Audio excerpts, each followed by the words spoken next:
यहाँ पे आप सबके कमेंट्स देखते हुए हम आपके लिए वन शॉट सीरीज वापस यहाँ पे लेकर आ चुके हैं। वन शॉट सीरीज की बात करें तो भी बच्चे सोच रहे होंगे कि मैम आपने तो 2 चैप्टर करा दिए थे, आगे के चैप्टर्स अब कंटिन्यू करेंगे। बिल्कुल हम यहाँ पे करेंगे, ठीक है।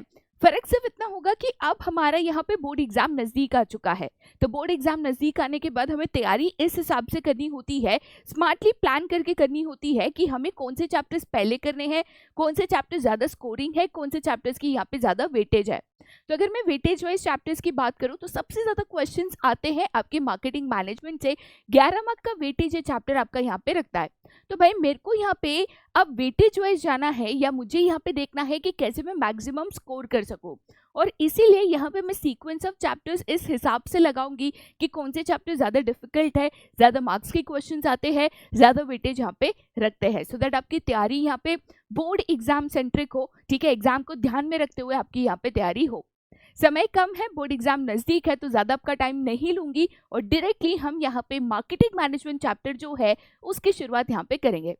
मार्केटिंग मैनेजमेंट चैप्टर की बात करें तो चैप्टर की 2 इंटरेस्टिंग चीजें हैं, ठीक है। एक तो ये जो आपका चैप्टर है बहुत ही ज्यादा स्कोरिंग है, मतलब भले थ्योरी है, थ्योरी में बहुत सारे कंसेप्ट्स होते हैं, बट ये चैप्टर स्कोरिंग है क्योंकि इसको समझ के आंसर्स को ओन वर्ड्स में लिखना बहुत ही बेहतर हो जाता है। प्लस ये ज्यादा वेटेज रखता है, तो आपके लिए तो मतलब सोने पे सुहागा, मतलब वो कहते हैं ना चेरी ऑन द केक वाली बात यहाँ पे हो जाती है, ठीक है।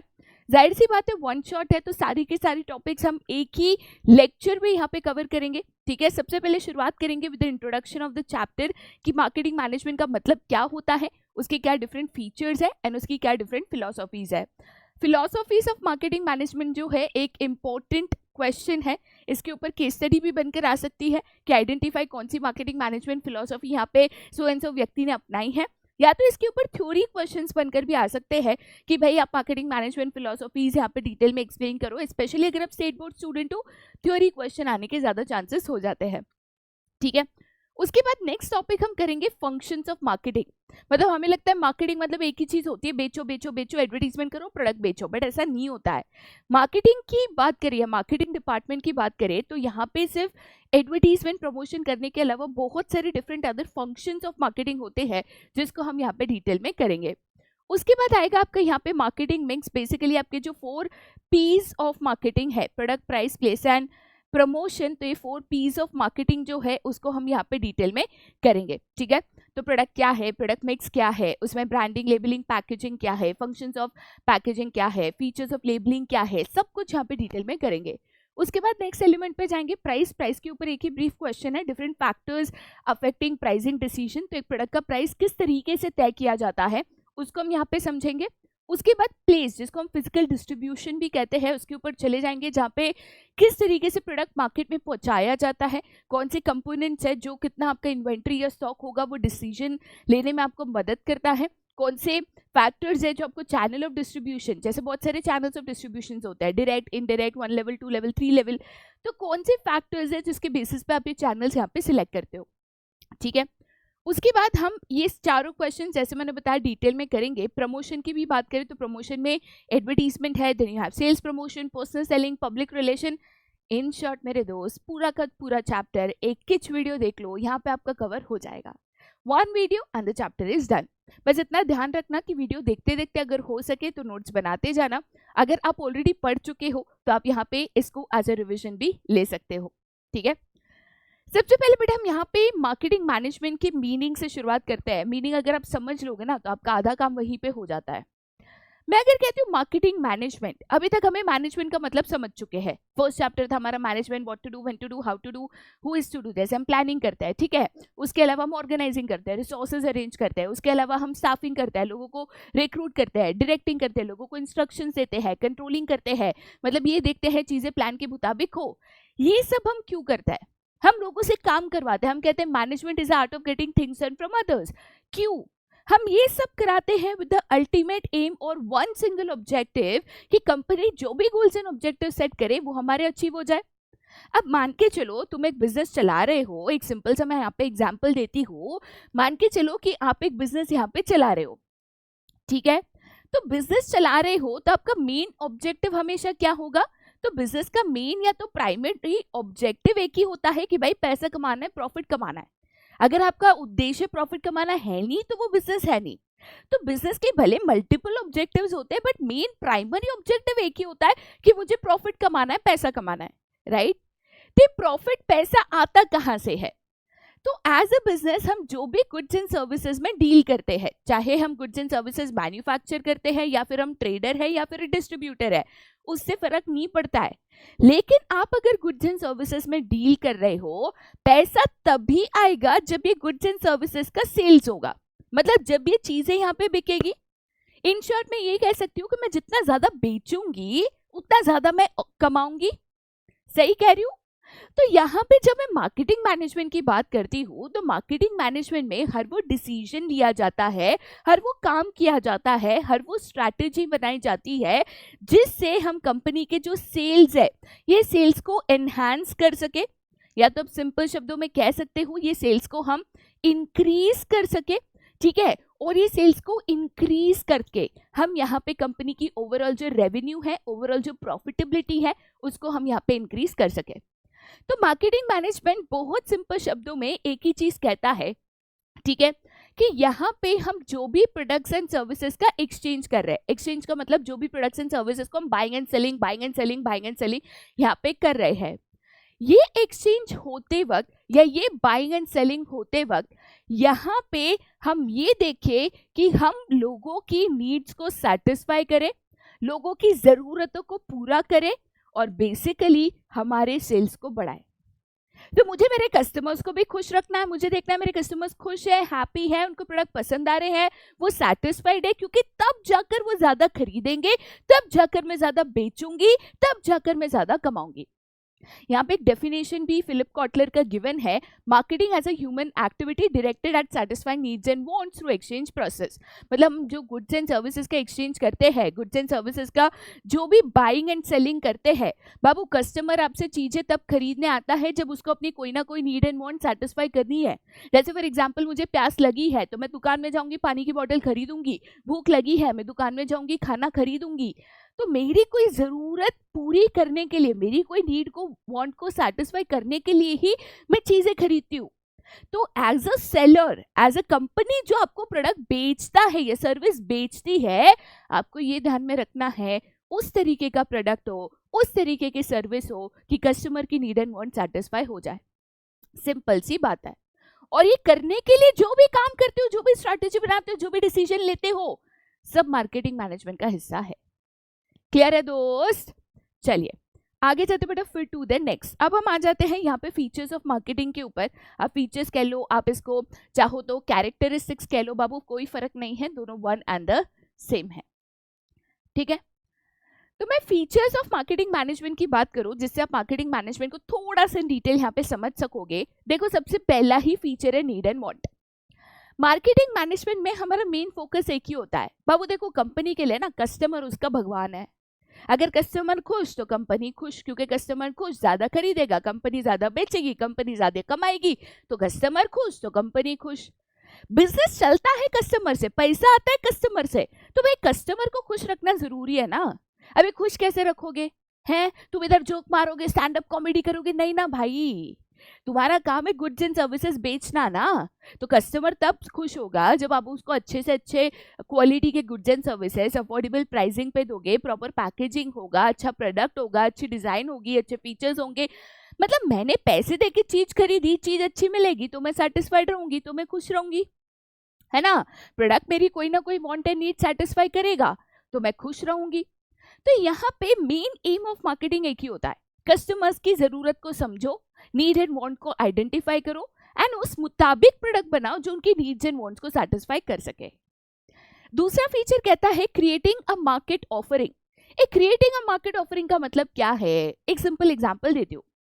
अब आज के तारीख में सेलफोन्स की बात करें या इलेक्ट्रॉनिक गैजेट्स की बात करें तो इसकी डिमांड, नीड, वांट यहाँ पे बढ़ते जा रही है। अब चाहे सेलफोन्स का हो, चाहे अब वेरिएबल्स का हो, जैसे स्मार्ट वॉच हो गया, ईयरफोन्स हो गया, ठीक है, लैपटॉप्स हो गए, कंप्यूटर्स हो गए, कैमराज हो गए, बहुत सारे इलेक्ट्रॉनिक गैजेट्स है जिनकी डिमांड यहाँ पे बढ़ते जा रही है। लेकिन आजकल ना लोगों को ऐसे गैजेट्स चाहिए जो सिंपल टू कैरी हो, ठीक है, एकदम ऐसे डिजाइनर उसका लुक हो। अब देखो फोन का वैसे तो काम है फोन पे बात करना, लेकिन मेरे को मेरे फोन में 1770 फीचर चाहिए, चाहे मैं उसको इस्तेमाल करूँ ना करूँ। अब जैसे फॉर एग्जाम्पल बहुत फोन है जिसमें 3 कैमरा है। ए बाबू, तुमने कितनी बार तुम्हारे फोन का 3 कैमरा यूज किया? नहीं, बट मेरे को चाहिए ना, मैं यूज करूं नहीं करूं वो मेरी मर्जी, बट मेरे को चाहिए, वो मेरी वांट है, मेरे को चाहिए, मेरे को दिखाने का 3 कैमरा वाला फोन। ठीक है भाई साहब, तो कंपनी कहेगी आप कहो हम बनाएं, राइट तो मुझे ऐसी फोन की डिजाइन बनानी पड़ेगी, ऐसे अट्रैक्टिव कलर्स। अब पहले जब फोन आते थे ना, आज से 5-7 साल पहले, 2-3 कलर मैक्सिमम, एक ब्लैक, एक व्हाइट, एक ज्यादा से ज्यादा मैट व्हाइट या चारकोल ग्रे, ऐसे 2 या 3 कलर ज्यादा से ज्यादा। आज तुमको pink, green, yellow, orange, blue, क्या वो यूनिकॉर्न, क्या क्या कलर के फोन मिलने लगे। क्यों? क्योंकि तुमने मांगा, क्योंकि तुम्हारी नीड थी, क्योंकि तुम्हारी वांट थी।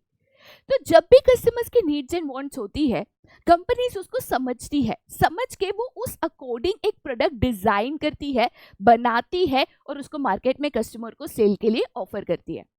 तो जब मैं कहती हूँ गिविंग अ मार्केट ऑफरिंग, इसका मतलब ये होता है कि ऐसा एक प्रोडक्ट बनाना या सर्विस बनाना, बेसिकली उसके क्या साइज, फीचर्स, कलर, टेक्सचर होंगे, एंड एक अच्छा सा प्रोडक्ट बना के मार्केट में कस्टमर्स को ऑफर करना, ऑफर फॉर सेल करना, मतलब उन्होंने जो मांगा मैंने बनाया, अब मैं उनको मार्केट में सेल करने की कोशिश कर रही हूँ। ठीक है, नेक्स्ट फीचर यहाँ पे कहता है आपका कि जब हम मार्केटिंग मैनेजमेंट की बात करें, ठीक है, तो नेक्स्ट फीचर है आपका यहाँ पे कस्टमर वैल्यू। तो बाबू, अगर मैं यहाँ पे कस्टमर वैल्यू की बात करती हूँ, कस्टमर आपको प्रोडक्ट का पैसा कब देगा, मतलब इन शॉर्ट आप पैसा देके चीज कब खरीदोगे? बराबर बोले, मैं चीज तब खरीदूंगी जब वो चीज मेरी कोई नीड या वांट सेटिस्फाई करेगी।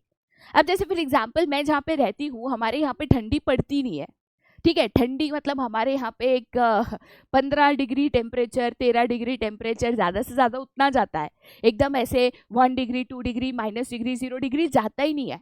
तो हमारे यहाँ पे कोई अगर एकदम ऐसे फैशनेबल वुलन क्लोथ, ऐसे बड़े बड़े ऐसे कोट आते हैं ना, ऐसे लंबे लंबे, फॉरेनर जो पहनता है वैसे कोट वोट लेकर आएगा, खरीदेगा कौन? अगर हमारे यहाँ पे कोई कंपनी आएगी एकदम मस्त अफोर्डेबल हीटर्स लेके, खरीदेगा कौन?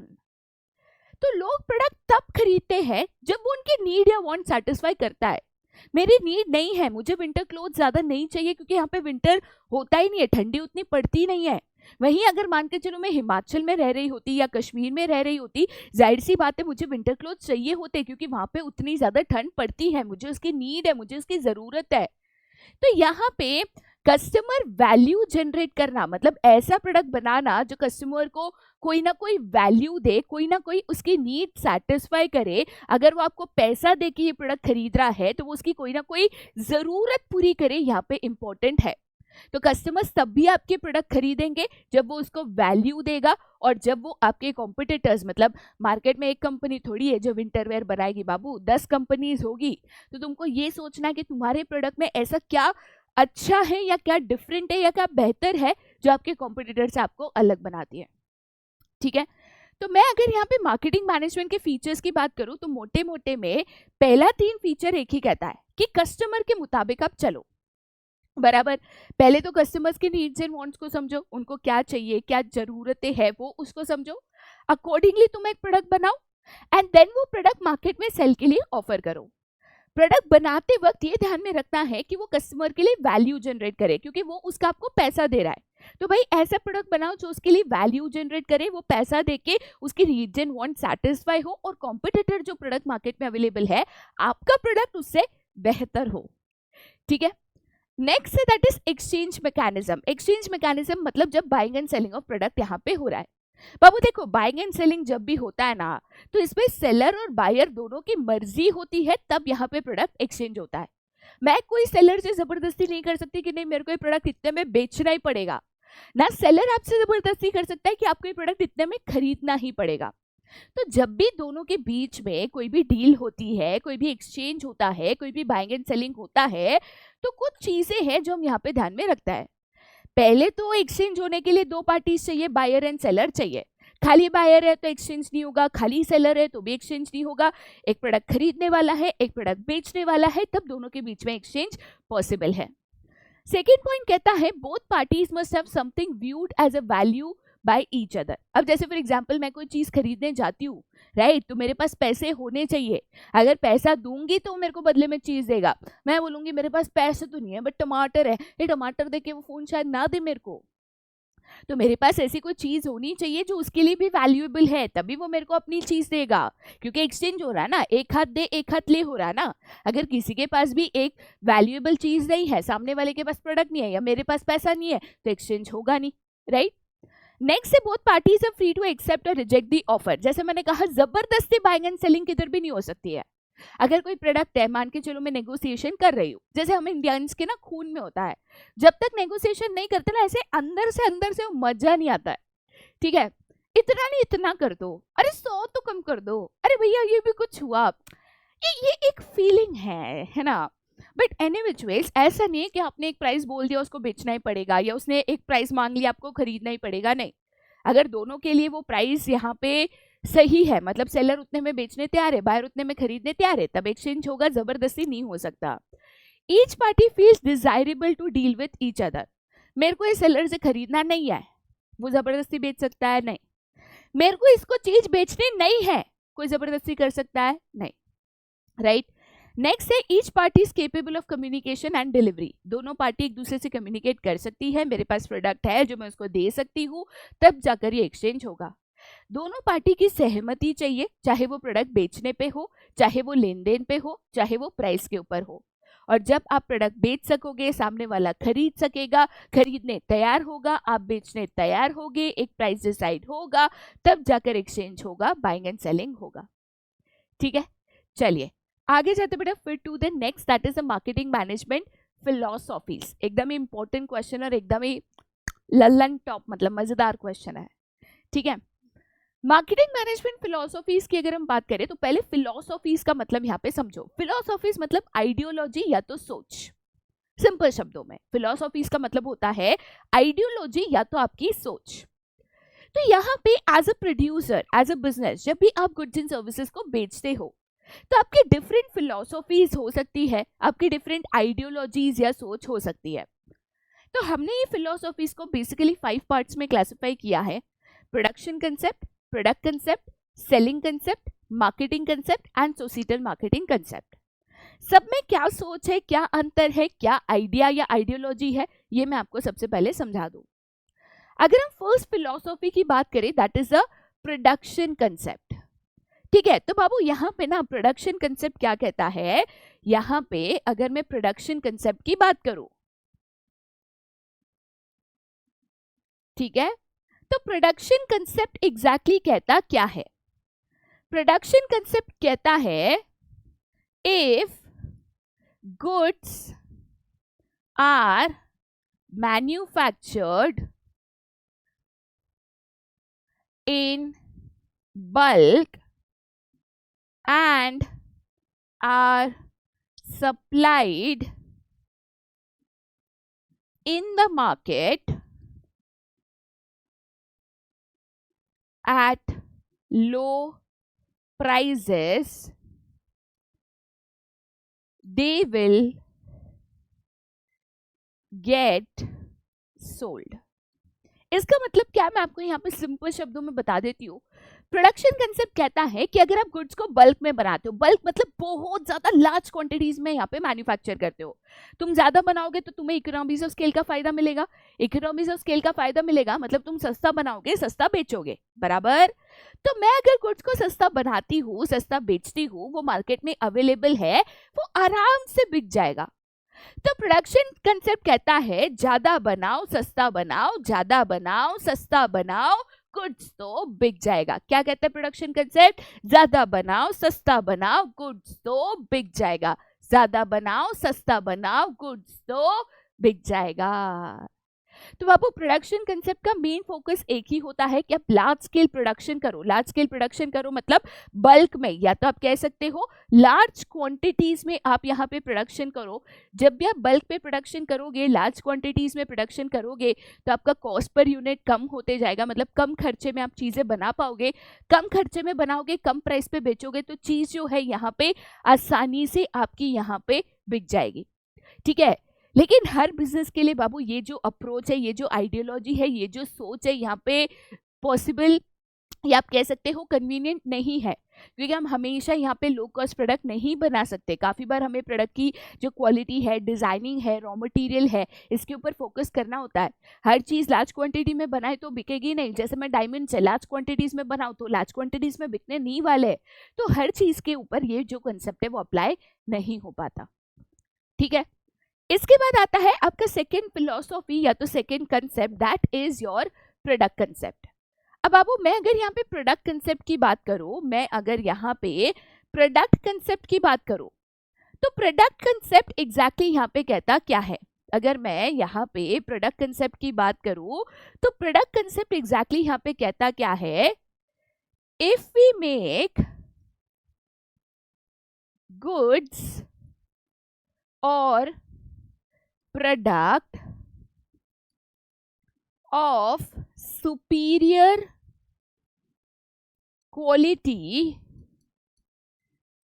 and maximum features,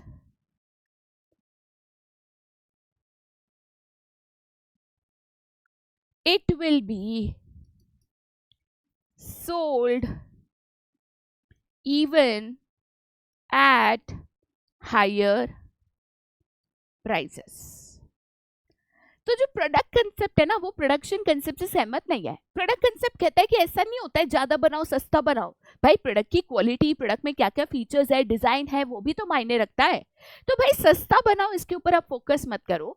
आप फोकस रखो कि आप कैसा प्रोडक्ट बना रहे हो। आप एकदम बढ़िया डिजाइन वाला, हाई एंड फीचर्स वाला, अच्छे से अच्छे क्वालिटी वाला प्रोडक्ट बनाओ।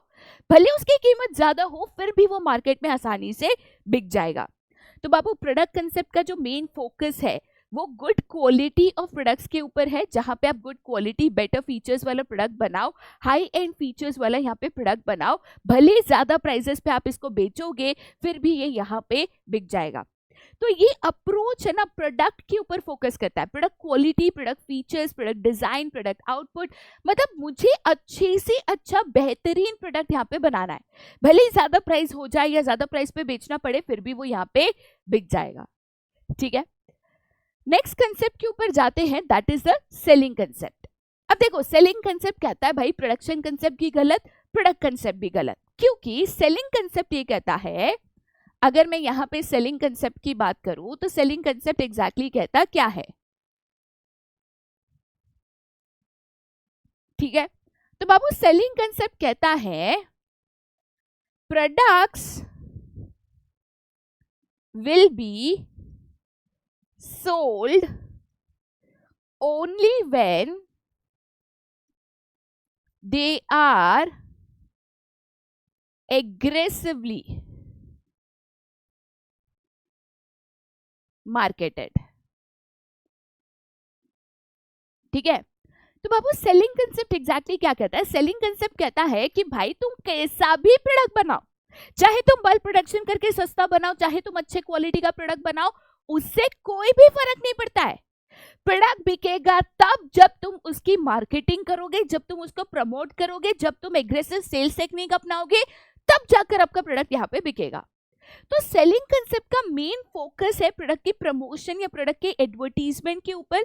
वो कहता है भाई साहब तुमको प्रोडक्ट बेचने का है ना, तो इंटेंसिव प्रमोशनल स्ट्रैटेजीज, मतलब बहुत ज्यादा आपको उसकी एडवर्टीजमेंट करनी पड़ेगी, बहुत ज्यादा सेल्स प्रमोशन करना पड़ेगा, कस्टमर्स को कन्विंस करना पड़ेगा टू बाय द प्रोडक्ट, तब जाकर आपका प्रोडक्ट यहाँ पे बिकेगा। तो प्रोडक्शन कंसेप्ट क्या कहता था? सस्ता बनाओ, ज्यादा बनाओ, बिक जाएगा। प्रोडक्ट कंसेप्ट कहता था अच्छा बनाओ, बेहतर बनाओ, ज्यादा प्राइस पे भी बिक जाएगा। सेलिंग कंसेप्ट कहता था कैसा भी बनाओ, जब तक एडवर्टीजमेंट नहीं करोगे नहीं बिकेगा। ठीक है, चलिए अब नेक्स्ट वाले यहाँ पे कंसेप्ट के ऊपर जाते हैं, जो कि है आपका यहाँ पे मार्केटिंग कंसेप्ट। बाबू मैं अगर यहाँ पे मार्केटिंग कंसेप्ट की बात करूँ तो मार्केटिंग कंसेप्ट एग्जैक्टली कहता क्या है? आज के तारीख में ज्यादातर कंपनीज यही कंसेप्ट अपनाती है। तो बाबू मार्केटिंग कंसेप्ट एग्जैक्टली क्या कहता है? मैं अगर कहती हूं marketing concept,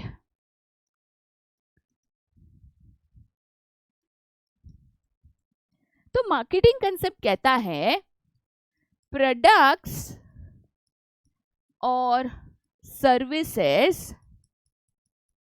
should be developed as per the needs and wants of the customer only when the customers are satisfied, they will buy your product. ठीक है, तो यहाँ पे अगर मैं मार्केटिंग कंसेप्ट की बात करूँ तो बाबू मार्केटिंग कंसेप्ट एग्जैक्टली क्या कहता है? मार्केटिंग कंसेप्ट कहता है कि तुमको अगर प्रोडक्ट बेचना है, प्रोडक्ट ऐसा बनाओ जो कस्टमर्स की नीड्स एंड वांट्स को सेटिस्फाई करे।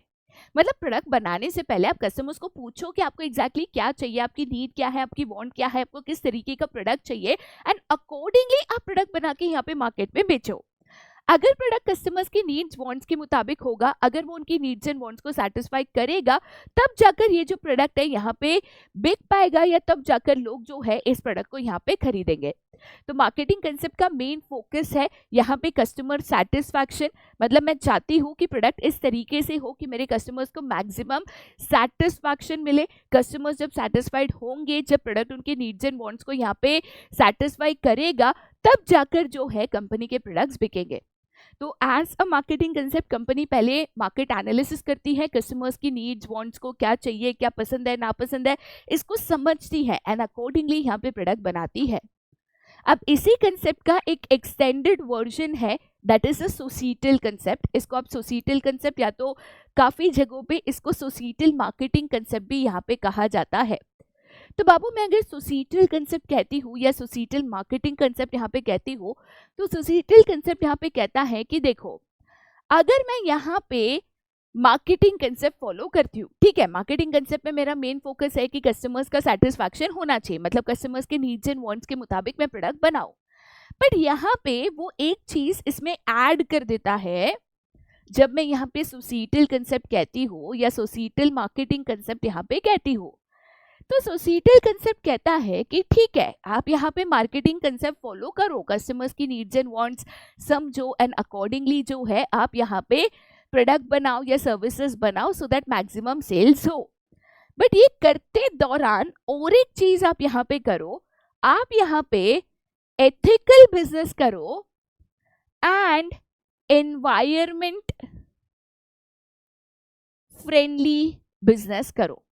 मतलब जब आप ये प्रोडक्ट बना रहे हो, जब आप सेल्स कर रहे हो, जब आप प्रोडक्शन कर रहे हो, तब आप पोल्यूशन कम से कम हो, इको फ्रेंडली पैकेजिंग इस्तेमाल करो, एथिकल बिजनेस करो, इसका भी थोड़ा सा ध्यान दे दो। तो इनका जो फोकस है कस्टमर के सेटिस्फैक्शन के साथ साथ यहाँ पे एनवायरमेंटल कंसर्न्स भी है, ठीक है। तो ये लोग यहाँ पे कहते हैं कि कस्टमर सेटिस्फैक्शन देखो, साथ ही साथ थोड़ा सा ना अपना इकोलॉजिकल और एथिकल बाउंड्रीज भी देखो, कोशिश करो कि आप प्रोडक्ट बनाते वक्त कम से कम पोल्यूशन करो, इकोलॉजिकल पैकेजिंग का इस्तेमाल करो, पर्यावरण को कम से कम नुकसान हो, कोई भी आप मिलावट करना या चीज़ें छुपाना ऐसा कोई भी गलत काम ना करो। तो इसलिए मार्केटिंग कंसेप्ट का ही एक एक्सटेंडेड वर्जन है, मतलब मार्केटिंग के साथ साथ ये भी देखो, ठीक है। तो ये है आपके 5 मार्केटिंग मैनेजमेंट फिलॉसफीज। क्वेश्चन बहुत सिंपल है बट इंपॉर्टेंट है, एग्जाम में काफी बार रिपीटेटिवली पूछा गया है, ठीक है। आगे जाते बेटा फिर to the next, that is the functions of marketing. अभी मैं फंक्शंस ऑफ मार्केटिंग की बात करूं तो जैसे मैंने आपको बताया था, मार्केटिंग का काम सिर्फ बेचो बेचो एडवर्टीजमेंट सेल्स नहीं होता है। सबसे पहला फंक्शन यहाँ पे जैसे गिवन है, that is gathering and analysis of market information. इसका मतलब यहाँ पे क्या है? देखो बाबू, अगर आप यहाँ पे चाहते हो कि आपके बिजनेस की मैक्सिमम सेल्स हो, जो कि मार्केटिंग मैनेजमेंट का मेन उद्देश्य है, कि मैं जो भी कुछ जो सर्विसेज बनाऊं ये ज्यादा से ज्यादा बिके और ज्यादा से ज्यादा मुझे रेवेन्यू जनरेट हो या मैं प्रॉफिट जहाँ पे अर्न करूं, तो इस केस में बहुत इंपॉर्टेंट है कि सबसे पहले आपको पता हो कि मार्केट में जो कस्टमर्स है या जो आपके टारगेटेड कस्टमर्स है जिनको आप प्रोडक्ट यहाँ पे बेचना चाह रहे हो, उनकी नीड, वांट, पसंद, नापसंद, प्रेफरेंसेस क्या है। क्योंकि जब मुझे पता होगा कि मेरे टारगेट कस्टमर्स को, जिनको मैं प्रोडक्ट बेचना चाह रही हूँ, उनको क्या चाहिए, किस तरीके की प्रोडक्ट चाहिए, तब जाकर मैं अकॉर्डिंगली प्रोडक्ट डिजाइन करके लोगों को बेच पाऊंगी। राइट तो जब मैं कहती हूँ gathering and analysis of market information, तो बेसिकली ये सबसे इंपॉर्टेंट फंक्शन ऑफ मार्केटिंग है, क्योंकि यहीं पे मुझे पता चलता है, जब मैं मार्केट रिसर्च करती हूँ तो मुझे पता चलता है कि मेरे जो कस्टमर्स है उनको क्या चाहिए, क्या उनकी प्रायोरिटीज है, क्या उनकी नीड्स एंड वांट्स है, उनको किस तरीके के कौन से टाइप ऑफ प्रोडक्ट्स चाहिए। अकॉर्डिंगली जब मैं प्रोडक्ट्स एंड सर्विसेज बनाती हूँ तब जाकर मैं मैक्सिमम कस्टमर सेटिस्फैक्शन इंश्योर कर सकती हूँ। ठीक है, चलिए आगे जाते हैं टू द नेक्स्ट फंक्शन, जो कि कहता है यहाँ पे मार्केट प्लानिंग। अब चलो मैंने यहाँ पे मार्केट रिसर्च किया, मुझे पता है कि मेरे कस्टमर्स को एक पर्टिकुलर नीड है, वांट है, जो मैं एक प्रोडक्ट बना के यहाँ पे सेटिस्फाई कर सकती हूँ। अब सवाल ये है कि प्रोडक्ट बनेगा किस तरीके से। तो बाबू अगर मेरा कोई एक ऑब्जेक्टिव है, अगर मैं एक नया प्रोडक्ट यहाँ पे डिजाइन करना चाहती हूँ, तो उसके लिए मुझे मार्केट प्लानिंग करना पड़ेगा ना, कि भाई मैं किस तरीके का प्रोडक्ट बनाऊं, कैसे उसका प्रोडक्शन करूं, कितना प्रोडक्शन करूं, कौन सी फैक्ट्रीज में करूं, ठीक है, क्या उसकी डिजाइन होगी, किस तरीके से उसका प्रमोशन होगा, किस तरीके से इसका पैकेजिंग होगा, ये सारा मुझे प्लान करना होगा ना, सारा मुझे प्लान करना होगा ना। अब इसका मैं एक एग्जांपल देती हूँ, मान के चलो मैंने यहाँ पे एक मार्केट रिसर्च किया, ठीक है, मैंने एक मार्केट रिसर्च किया, कस्टमर्स को जाके पूछा आपको किस तरीके का कैसा यहाँ पे प्रोडक्ट चाहिए एक्सेट्रा। तो मार्केट रिसर्च से मुझे पता चला कि लोगों को अफोर्डेबल एंड ड्यूरेबल सेलफोन चाहिए। मतलब जनरली क्या होता है, अगर सेलफोन सस्ता है तो ड्यूरेबल नहीं है, महंगा है तो ड्यूरेबल है, ठीक है, बट मुझे सस्ता भी चाहिए और ऐसा सेलफोन चाहिए जो ज्यादा ड्यूरेबल हो, मतलब ज्यादा समय तक चले, राइट। तो अब मुझे यहाँ पे मार्केट रिसर्च करके उनकी नीड्स एंड वांट समझ में आ गई, बट अब ये प्रोडक्ट कैसे बनेगा, क्या प्रोडक्ट डिजाइन होगा, ठीक है, कैसे मैं एक यहाँ पे अफोर्डेबल फोन बनाऊंगी बट उसमें फीचर्स कॉम्प्रोमाइज नहीं करूंगी, साथ ही साथ किस तरीके से उसकी पैकेजिंग होगी, कितना उसका यहाँ पे प्रोडक्शन होगा, कितने यूनिट्स बनाऊंगी, कहाँ कहाँ पे उसको किस तरीके से सप्लाई करूंगी, किस तरीके से मैं उसका प्रमोशन करूंगी एक्सेट्रा, ये सब कुछ मुझे पहले प्लान करना होगा कि भाई मुझे पता है मुझे चीज बना के यहाँ पे बेचनी है, बट कैसे करूंगी, कब करूंगी, क्या करूंगी, ये सब पहले सोचना पड़ेगा ना। तो इसी को हम यहाँ पे कहते हैं मार्केटिंग प्लानिंग। तो जब भी हम मार्केट रिसर्च करते हैं उससे हमें जो भी इंफॉर्मेशन मिलती है, हम जो भी गोल्स ऑब्जेक्टिव सेट करते हैं, देन हम प्लानिंग करते हैं कि इसको अचीव कैसे करेंगे, प्रोडक्ट कैसे बनेगा, कैसे बिकेगा, कैसे उसका प्रमोशन होगा, कैसे उसका यहाँ पे सप्लाई होगा। ठीक है, आगे जाते हैं to the next, that is the product designing and development. जैसे मैंने कहा कि हम यहाँ पे मेन फोकस करते हैं प्रोडक्ट की डिजाइनिंग एंड डेवलपमेंट के ऊपर, क्योंकि मुझे प्रोडक्ट इस तरीके से बनाना है, ठीक है, जो कस्टमर्स की नीड को सेटिस्फाई कर सके, मतलब उनकी जो नीड्स एंड वांट्स है ना, प्रोडक्ट इस तरीके से बनाना है जो उनकी नीड्स एंड वांट को सेटिस्फाई कर सके, राइट। तो मेरा यहाँ पे प्रोडक्ट किस तरीके का होगा, क्या उसकी डिजाइन होगी, क्या उसके फीचर्स होंगे, क्या उसकी साइज होगी, क्या उसका टेक्सचर होगा, क्या उसके डिफरेंट कलर्स होंगे, ये सब जो हम डिजाइन करते हैं प्रोडक्ट को, इसी को हम यहाँ पे प्रोडक्ट डिजाइन एंड डेवलपमेंट कहते हैं। अगेन ये मार्केटिंग टीम का यहाँ पे इसमें इन्वॉल्वमेंट होता है। अब जैसे फॉर एग्जाम्पल लेटर से हमारी कंपनी एक नई इलेक्ट्रॉनिक कार बना रही है, ठीक है, मतलब इलेक्ट्रॉनिक कार ऐसी जो बल्कि भी ना दिखे, स्लीक डिजाइन हो, स्पेशियस भी हो, बूट स्पेस भी ज्यादा हो, एफिशिएंसी भी हो एक्सेट्रा व्हाटएवर। तो मुझे एक ऐसी डिजाइन तैयार करनी है जो कस्टमर्स को पसंद आए, जो उनकी नीड्स एंड वांट्स के मुताबिक हो। तो कैसी कार होगी, किस तरीके की उसकी डिजाइन होगी, कैसी उसकी सीटिंग होगी, कैसी उसकी बूट स्पेस होगी, क्या उसके कलर्स होंगे, किस तरीके के कितने टायर्स होंगे इंच के, ये सब जो हम डिजाइनिंग करते हैं यही होता है प्रोडक्ट डिजाइन एंड डेवलपमेंट। ठीक है, चलिए आगे जाते बेटा फिर to the next, and that is standardization and grading. दोनों का पहले आप यहाँ पे मतलब समझो, स्टैंडर्डाइजेशन अलग कंसेप्ट है, ग्रेडिंग यहाँ पे अलग कंसेप्ट है। सबसे पहले अगर मैं यहाँ पे कहती हूँ स्टैंडर्डाइजेशन, सबसे पहले अगर मैं यहाँ पे कहती हूँ स्टैंडर्डाइजेशन, ठीक है, तो बाबू स्टैंडर्डाइजेशन का मतलब क्या होता है? स्टैंडर्डाइजेशन का मतलब होता है to ensure standard quality of product and homogeneity। ठीक है, बेसिकली एक सिंपल एग्जांपल मैं आपको यहाँ पे देती हूँ। अब जैसे अगर हम लेते हैं आईफोन, तो आईफोन की जो मैन्युफैक्चरिंग होती है एक जगह एक ही जन तो नहीं करता। आईफोन की जो भी मैन्युफैक्चरिंग होती है वो डिफरेंट कंट्रीज में, डिफरेंट फैक्ट्रीज में, डिफरेंट जगहों पे उसकी असेंबलिंग होती है। लेकिन ऐसा नहीं है कि अलग अलग जगहों पे अलग अलग टाइप के आईफोन्स बनते हैं।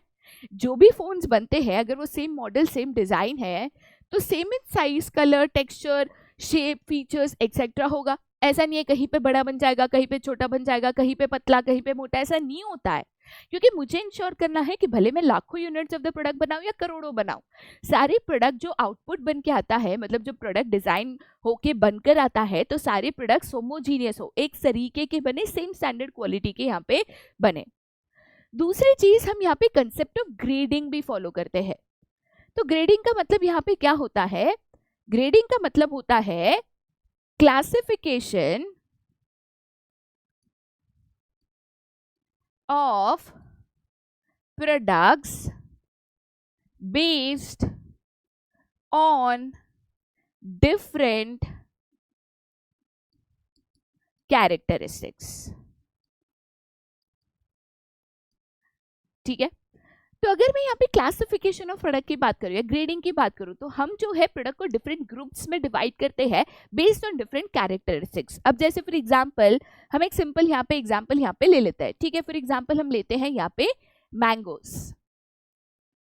ठीक है, तो मैंगोस की बात करें तो बाबू मैंगोस में डिफरेंट वैरायटीज आती है। एक हम क्लासिफाई करते हैं इसको अल्फांसो मैंगोस। ठीक है, दूसरा मान के चलो हम यहाँ पे कहते हैं केसरी मैंगोस। ठीक है, तीसरा हम यहाँ पे कहते हैं दशहरी मैंगोस। ठीक है, एक्सेट्रा। तो कहने का मतलब यहाँ पे क्या है, हम मैंगोस को based on the different varieties यहाँ पे क्लासिफाई करते हैं। काफी बार मैंगोज जब डजन से बिकते हैं तो बेस्ड ऑन द साइज भी क्लासिफाई होता है। जैसे अगर बड़ा साइज का, बड़ा फल का यहाँ पे मैंगो है जिसका वेट यहाँ पे पर यूनिट ज्यादा है तो ज्यादा प्राइस का बिकता है। अगर कम साइज का है, छोटे मैंगोज है, तो उसका पर डजन प्राइसेस कम रहता है। सिमिलरली हम ग्रेडिंग करते हैं इन वेजिटेबल, सिमिलरली हम ग्रेडिंग करते हैं in different quality of cloth. जैसे दो कपड़ा है, ये मोटा कपड़ा है, ये महंगा होगा, ये पतला कपड़ा है, ये सस्ता होगा। ठीक है, तो हम जब कोई भी प्रोडक्ट को on their basis of quality या तो ऑन बेसिस ऑफ नेम या तो on basis of colour, texture यहाँ पे क्लासिफाई करते हैं ना बाबू, तो उसी को हम यहाँ पे ग्रेडिंग कहते हैं। तो सिमिलरली यहाँ पे प्रोडक्ट्स जब बनाए जाते हैं तो पहली चीज तो प्रोडक्ट में स्टैंडर्डाइजेशन होना चाहिए। सारे प्रोडक्ट्स यहाँ पे कंसिस्टेंट एंड यूनिफॉर्म होने चाहिए, सारे प्रोडक्ट्स एक तरीके के होने चाहिए। ऐसा नहीं कि 10 जगह प्रोडक्ट बन रहा है तो सब जगह अलग अलग पैकेजिंग हो रहा है, अलग अलग साइज, टेक्सचर, कलर, शेप बन रहा है, नहीं हो सकता है। सिमिलरली यहाँ पे ग्रेडिंग जो है वो हम यहाँ पे करते हैं on the basis of similar features. तो काफी बार हम क्वालिटी बेसिस ग्रेडिंग करते हैं, काफी बार हम साइज के बेसिस पे ग्रेडिंग करते हैं, काफी बार हम शेप के बेसिस पे भी ग्रेडिंग करते हैं। जैसे फॉर एग्जांपल अगर हम क्लॉथ की बात करें तो क्लॉथ को हम यहाँ पे क्वालिटी के बेसिस पे ग्रेडिंग करते हैं। हम यहाँ पे फ्रूट्स की बात करें तो फ्रूट्स को हम काफी बार साइज के बेसिस पे ग्रेडिंग करते हैं, एक्सेट्रा। ठीक है, चलिए आगे जाते बेटा फिर to the next. Okay, and that is packaging and labeling। देखो बाबू, प्रोडक्ट बनने के बाद ना दो इंपॉर्टेंट चीजें यहाँ पे होती है। एक तो प्रोडक्ट को अप्रोप्रिएटली पैक करना। अब जैसे फॉर एग्जांपल मान के चलो शैम्पूज है, तो शैम्पूज को जनरली या तो सैशेज में पैक किया जाता है या तो बॉटल्स में पैक किया जाता है। सिमिलरली अगर टूथपेस्ट है तो उसको हम ट्यूब में पैक करते हैं, ऑयल्स है तो उसको या तो पाउच है तो कंटेनर्स में पैक करते हैं। तो अलग अलग प्रोडक्ट्स के लिए हम डिफरेंट पैकेजिंग मटेरियल यूज करते हैं। किसी के लिए रैपर यूज करते हैं, किसी के लिए कंटेनर्स यूज करते हैं, किसी के लिए बॉटल्स यूज करते हैं, किसी के लिए ट्यूब्स यूज करते हैं, एक्सेट्रा। पैकेजिंग का मेन काम होता है प्रोडक्ट को प्रोटेक्ट करना, साथ ही साथ उसमें कन्वीनियंस एंड यूज देना। जैसे अगर मैं टूथपेस्ट को कंटेनर में पैक करूंगी तो पेस्ट आपको ऐसे निकालना पड़ेगा जो कि सही नहीं होगा, तो इसलिए टूथपेस्ट ट्यूब में होता है कि आप इजीली ऐसे ब्रश पे लगा लो। ठीक है, साथ ही साथ अगर मैं लेबलिंग की बात करूं तो बाबू लेबलिंग का मेन काम होता है प्रोडक्ट रिलेटेड इंफॉर्मेशन देना। प्रोडक्ट रिलेटेड इंफॉर्मेशन कस्टमर्स को यहाँ पे देना। अब मैं कोई भी प्रोडक्ट खरीदती हूँ तो प्रोडक्ट कब बना, उसकी क्या मैन्युफैक्चरिंग डेट है, उसकी क्या एक्सपायरी है, उसके क्या कंटेंट्स है, क्या इंग्रेडिएंट्स है, एक्सेट्रा, ये सारी जानकारी मुझे मिलना मेरा अधिकार बनता है। राइट टू इंफॉर्मेशन है, तो इसके लिए मैंडेटरी होता है कोई भी प्रोड्यूसर को यहाँ पे पैकेजिंग में प्रोडक्ट रिलेटेड इंफॉर्मेशन देना, जिसको हम यहाँ पे लेबलिंग कहते हैं। आगे जाके चैप्टर में प्रोडक्ट जब मिक्सअप पढ़ोगे तो उसमें पैकेजिंग लेबलिंग आ जाएगा, यहाँ पे हम डिटेल में कर लेंगे। ठीक है, चलिए आगे जाते हैं to the next, that is your branding. Branding की हम बात करें ना तो कोई भी प्रोडक्ट होता है, प्रोडक्ट के दो नाम होता है, ठीक है। कोई भी अगर मैं प्रोडक्ट नेम की बात करूं, कोई भी अगर मैं प्रोडक्ट नेम की बात करूं, ठीक है, तो बाबू कोई भी प्रोडक्ट के ना दो नाम होते हैं, एक जिसको हम कहते हैं जेनेरिक नेम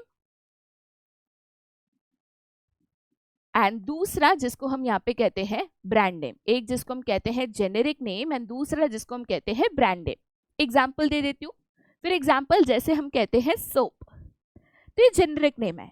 बट अगर मैं कहती हूँ Dettol soap, Lux soap, Cinthol soap, Dove soap etcetera, तो ये इसका ब्रांड नेम हो गया। सिमिलरली अगर मैं यहाँ पे कहती हूँ लेटर से शैम्पू, ठीक है, तो ये इसका जेनेरिक नेम है।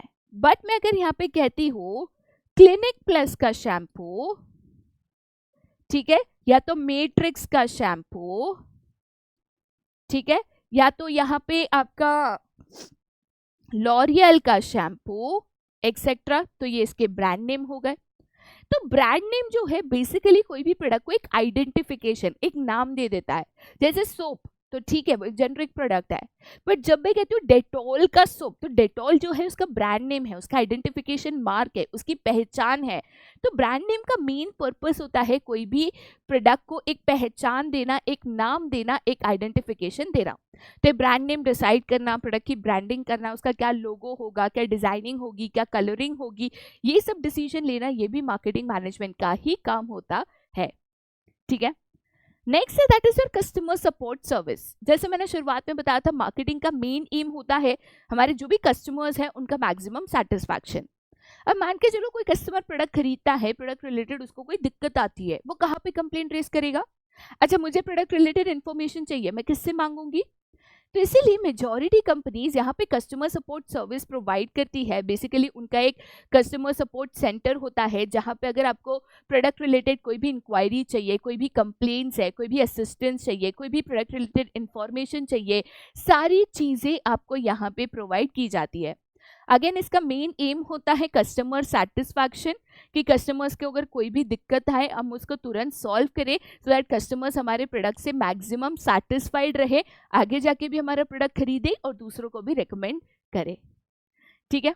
चलिए आगे जाते हैं to the next, that is the pricing of the product. Product बनाने के बाद सबसे इंपॉर्टेंट होता है मैं प्रोडक्ट बेचूंगी किस में या कितने में, सॉरी, ठीक है। मतलब लेटेस्ट से मैंने जैसे फोन का एग्जांपल दिया, मैंने लोगों की needs and wants for the cell phone समझे, ठीक है, मैंने एक ऐसा फोन यहाँ पे डिजाइन करके बना भी दिया। अब सवाल ये है कि फोन को मैं बेचूंगी कितने में, तो that is known as the pricing of the product. तो यहाँ पे प्राइसिंग कैसे डिसाइड करना, मतलब क्या क्या फैक्टर्स कंसिडर करना, किस हिसाब से आपके प्रोडक्ट का प्राइस यहाँ पे डिसाइड करना, ये जो डिसीजन है ये भी मार्केटिंग टीम का ही हिस्सा है।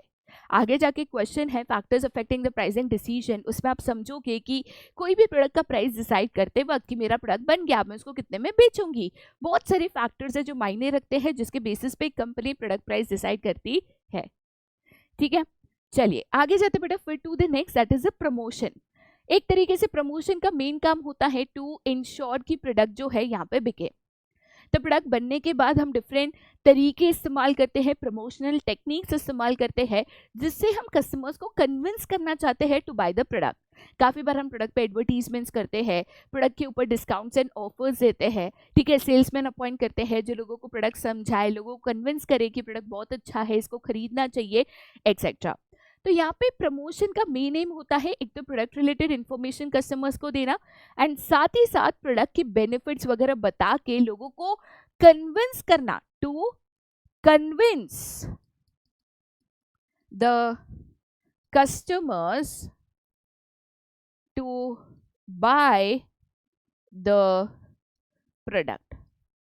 तो ये जो कन्विंसिंग होता है जिसमें हम advertisement, sales promotion, discount offers देना वगैरह करते हैं, again that is a part of marketing management, okay. Next that is physical distribution. Physical distribution का मेन एम होता है टू इंश्योर कि प्रोडक्ट मार्केट में प्रॉपरली सप्लाई हो।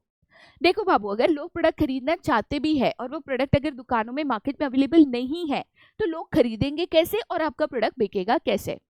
तो हमेशा ये इंश्योर करना कि आपका प्रोडक्ट मार्केट में अवेलेबल हो, दुकानों में अवेलेबल हो, लोग खरीदने जाए तो उसको खरीद पाए, इसीलिए फिजिकल डिस्ट्रीब्यूशन रिलेटेड डिसीजन लेना कि मैं प्रोडक्ट मार्केट में कैसे पहुंचाऊंगी, क्या चैनल ऑफ डिस्ट्रीब्यूशन इस्तेमाल करूंगी, किस तरीके से कितना यहाँ पे मैं स्टॉक ऑफ गुड्स रखूंगी, ये सारे जो जजमेंट्स एंड डिसीजंस है it is a part of physical distribution of marketing mix.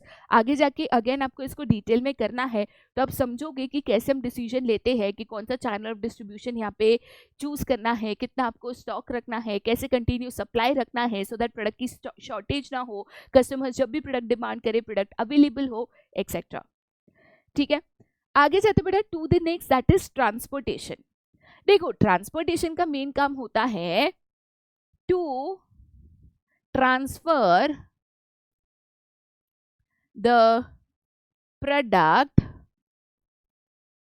From the place of production to the place of consumption। ठीक है, तो बाबू अगर मैं यहाँ पे ट्रांसपोर्टेशन की बात करूँ तो ट्रांसपोर्टेशन का मेन एम क्या होता है? ट्रांसपोर्टेशन का मेन एम यहाँ पे होता है कि आप प्रोडक्ट को यहाँ पे मूव करो from the place of production to the place of consumption. मतलब मैं यहाँ पे प्रोडक्ट फैक्ट्रीज में बना रही हूँ, ठीक है, तो फैक्ट्रीज में बनकर उसको मार्केट में पहुंचाना है। तो भाई मैं जब प्रोडक्ट को फैक्ट्री से लेके डिफरेंट डिफरेंट मार्केट्स में पहुंचाती हूँ, this is known as transportation. अब बहुत सारे डिफरेंट मोड्स ऑफ ट्रांसपोर्टेशन होता है। आप प्रोडक्ट यहाँ पे रोडवेज से पहुंचा सकते हो, रेलवे से पहुंचा सकते हो, एयरवेज से पहुंचा सकते हो, वाटरवेज से पहुंचा सकते हो, रोपवे से पहुंचा सकते हो, लिक्विड आइटम जैसे पेट्रोलियम होता है वो पाइपलाइन से पहुंचाया जा सकता है एक्सेट्रा। बेसिकली जहाँ पे मेरे कस्टमर्स है, जहाँ पे मेरे प्रोडक्ट की डिमांड है, जहाँ पे लोग उसको खरीदने वाले हैं, उस एरिया, उस मार्केट, उस प्लेस तक मुझे मेरा प्रोडक्ट पहुंचाना है, जिसके लिए मैं ट्रांसपोर्टेशन सर्विस का इस्तेमाल यहाँ पे करती हूँ। इसलिए हम कहते हैं transportation creates place utility. Basically यहाँ पे मुझे प्रोडक्ट जो है मार्केट में पहुंचाने का मौका मिलता है जहाँ पे कस्टमर्स है, जहाँ पे वो इस प्रोडक्ट को यहाँ पे खरीदेंगे। ठीक है, नेक्स्ट है that is storage and warehousing. इसको हम है ना कॉमनली यहाँ पे गोडाउन्स के नाम से जानते हैं।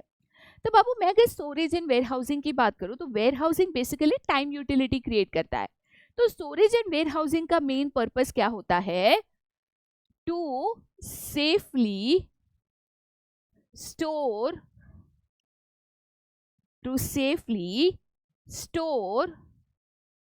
The goods till they are demanded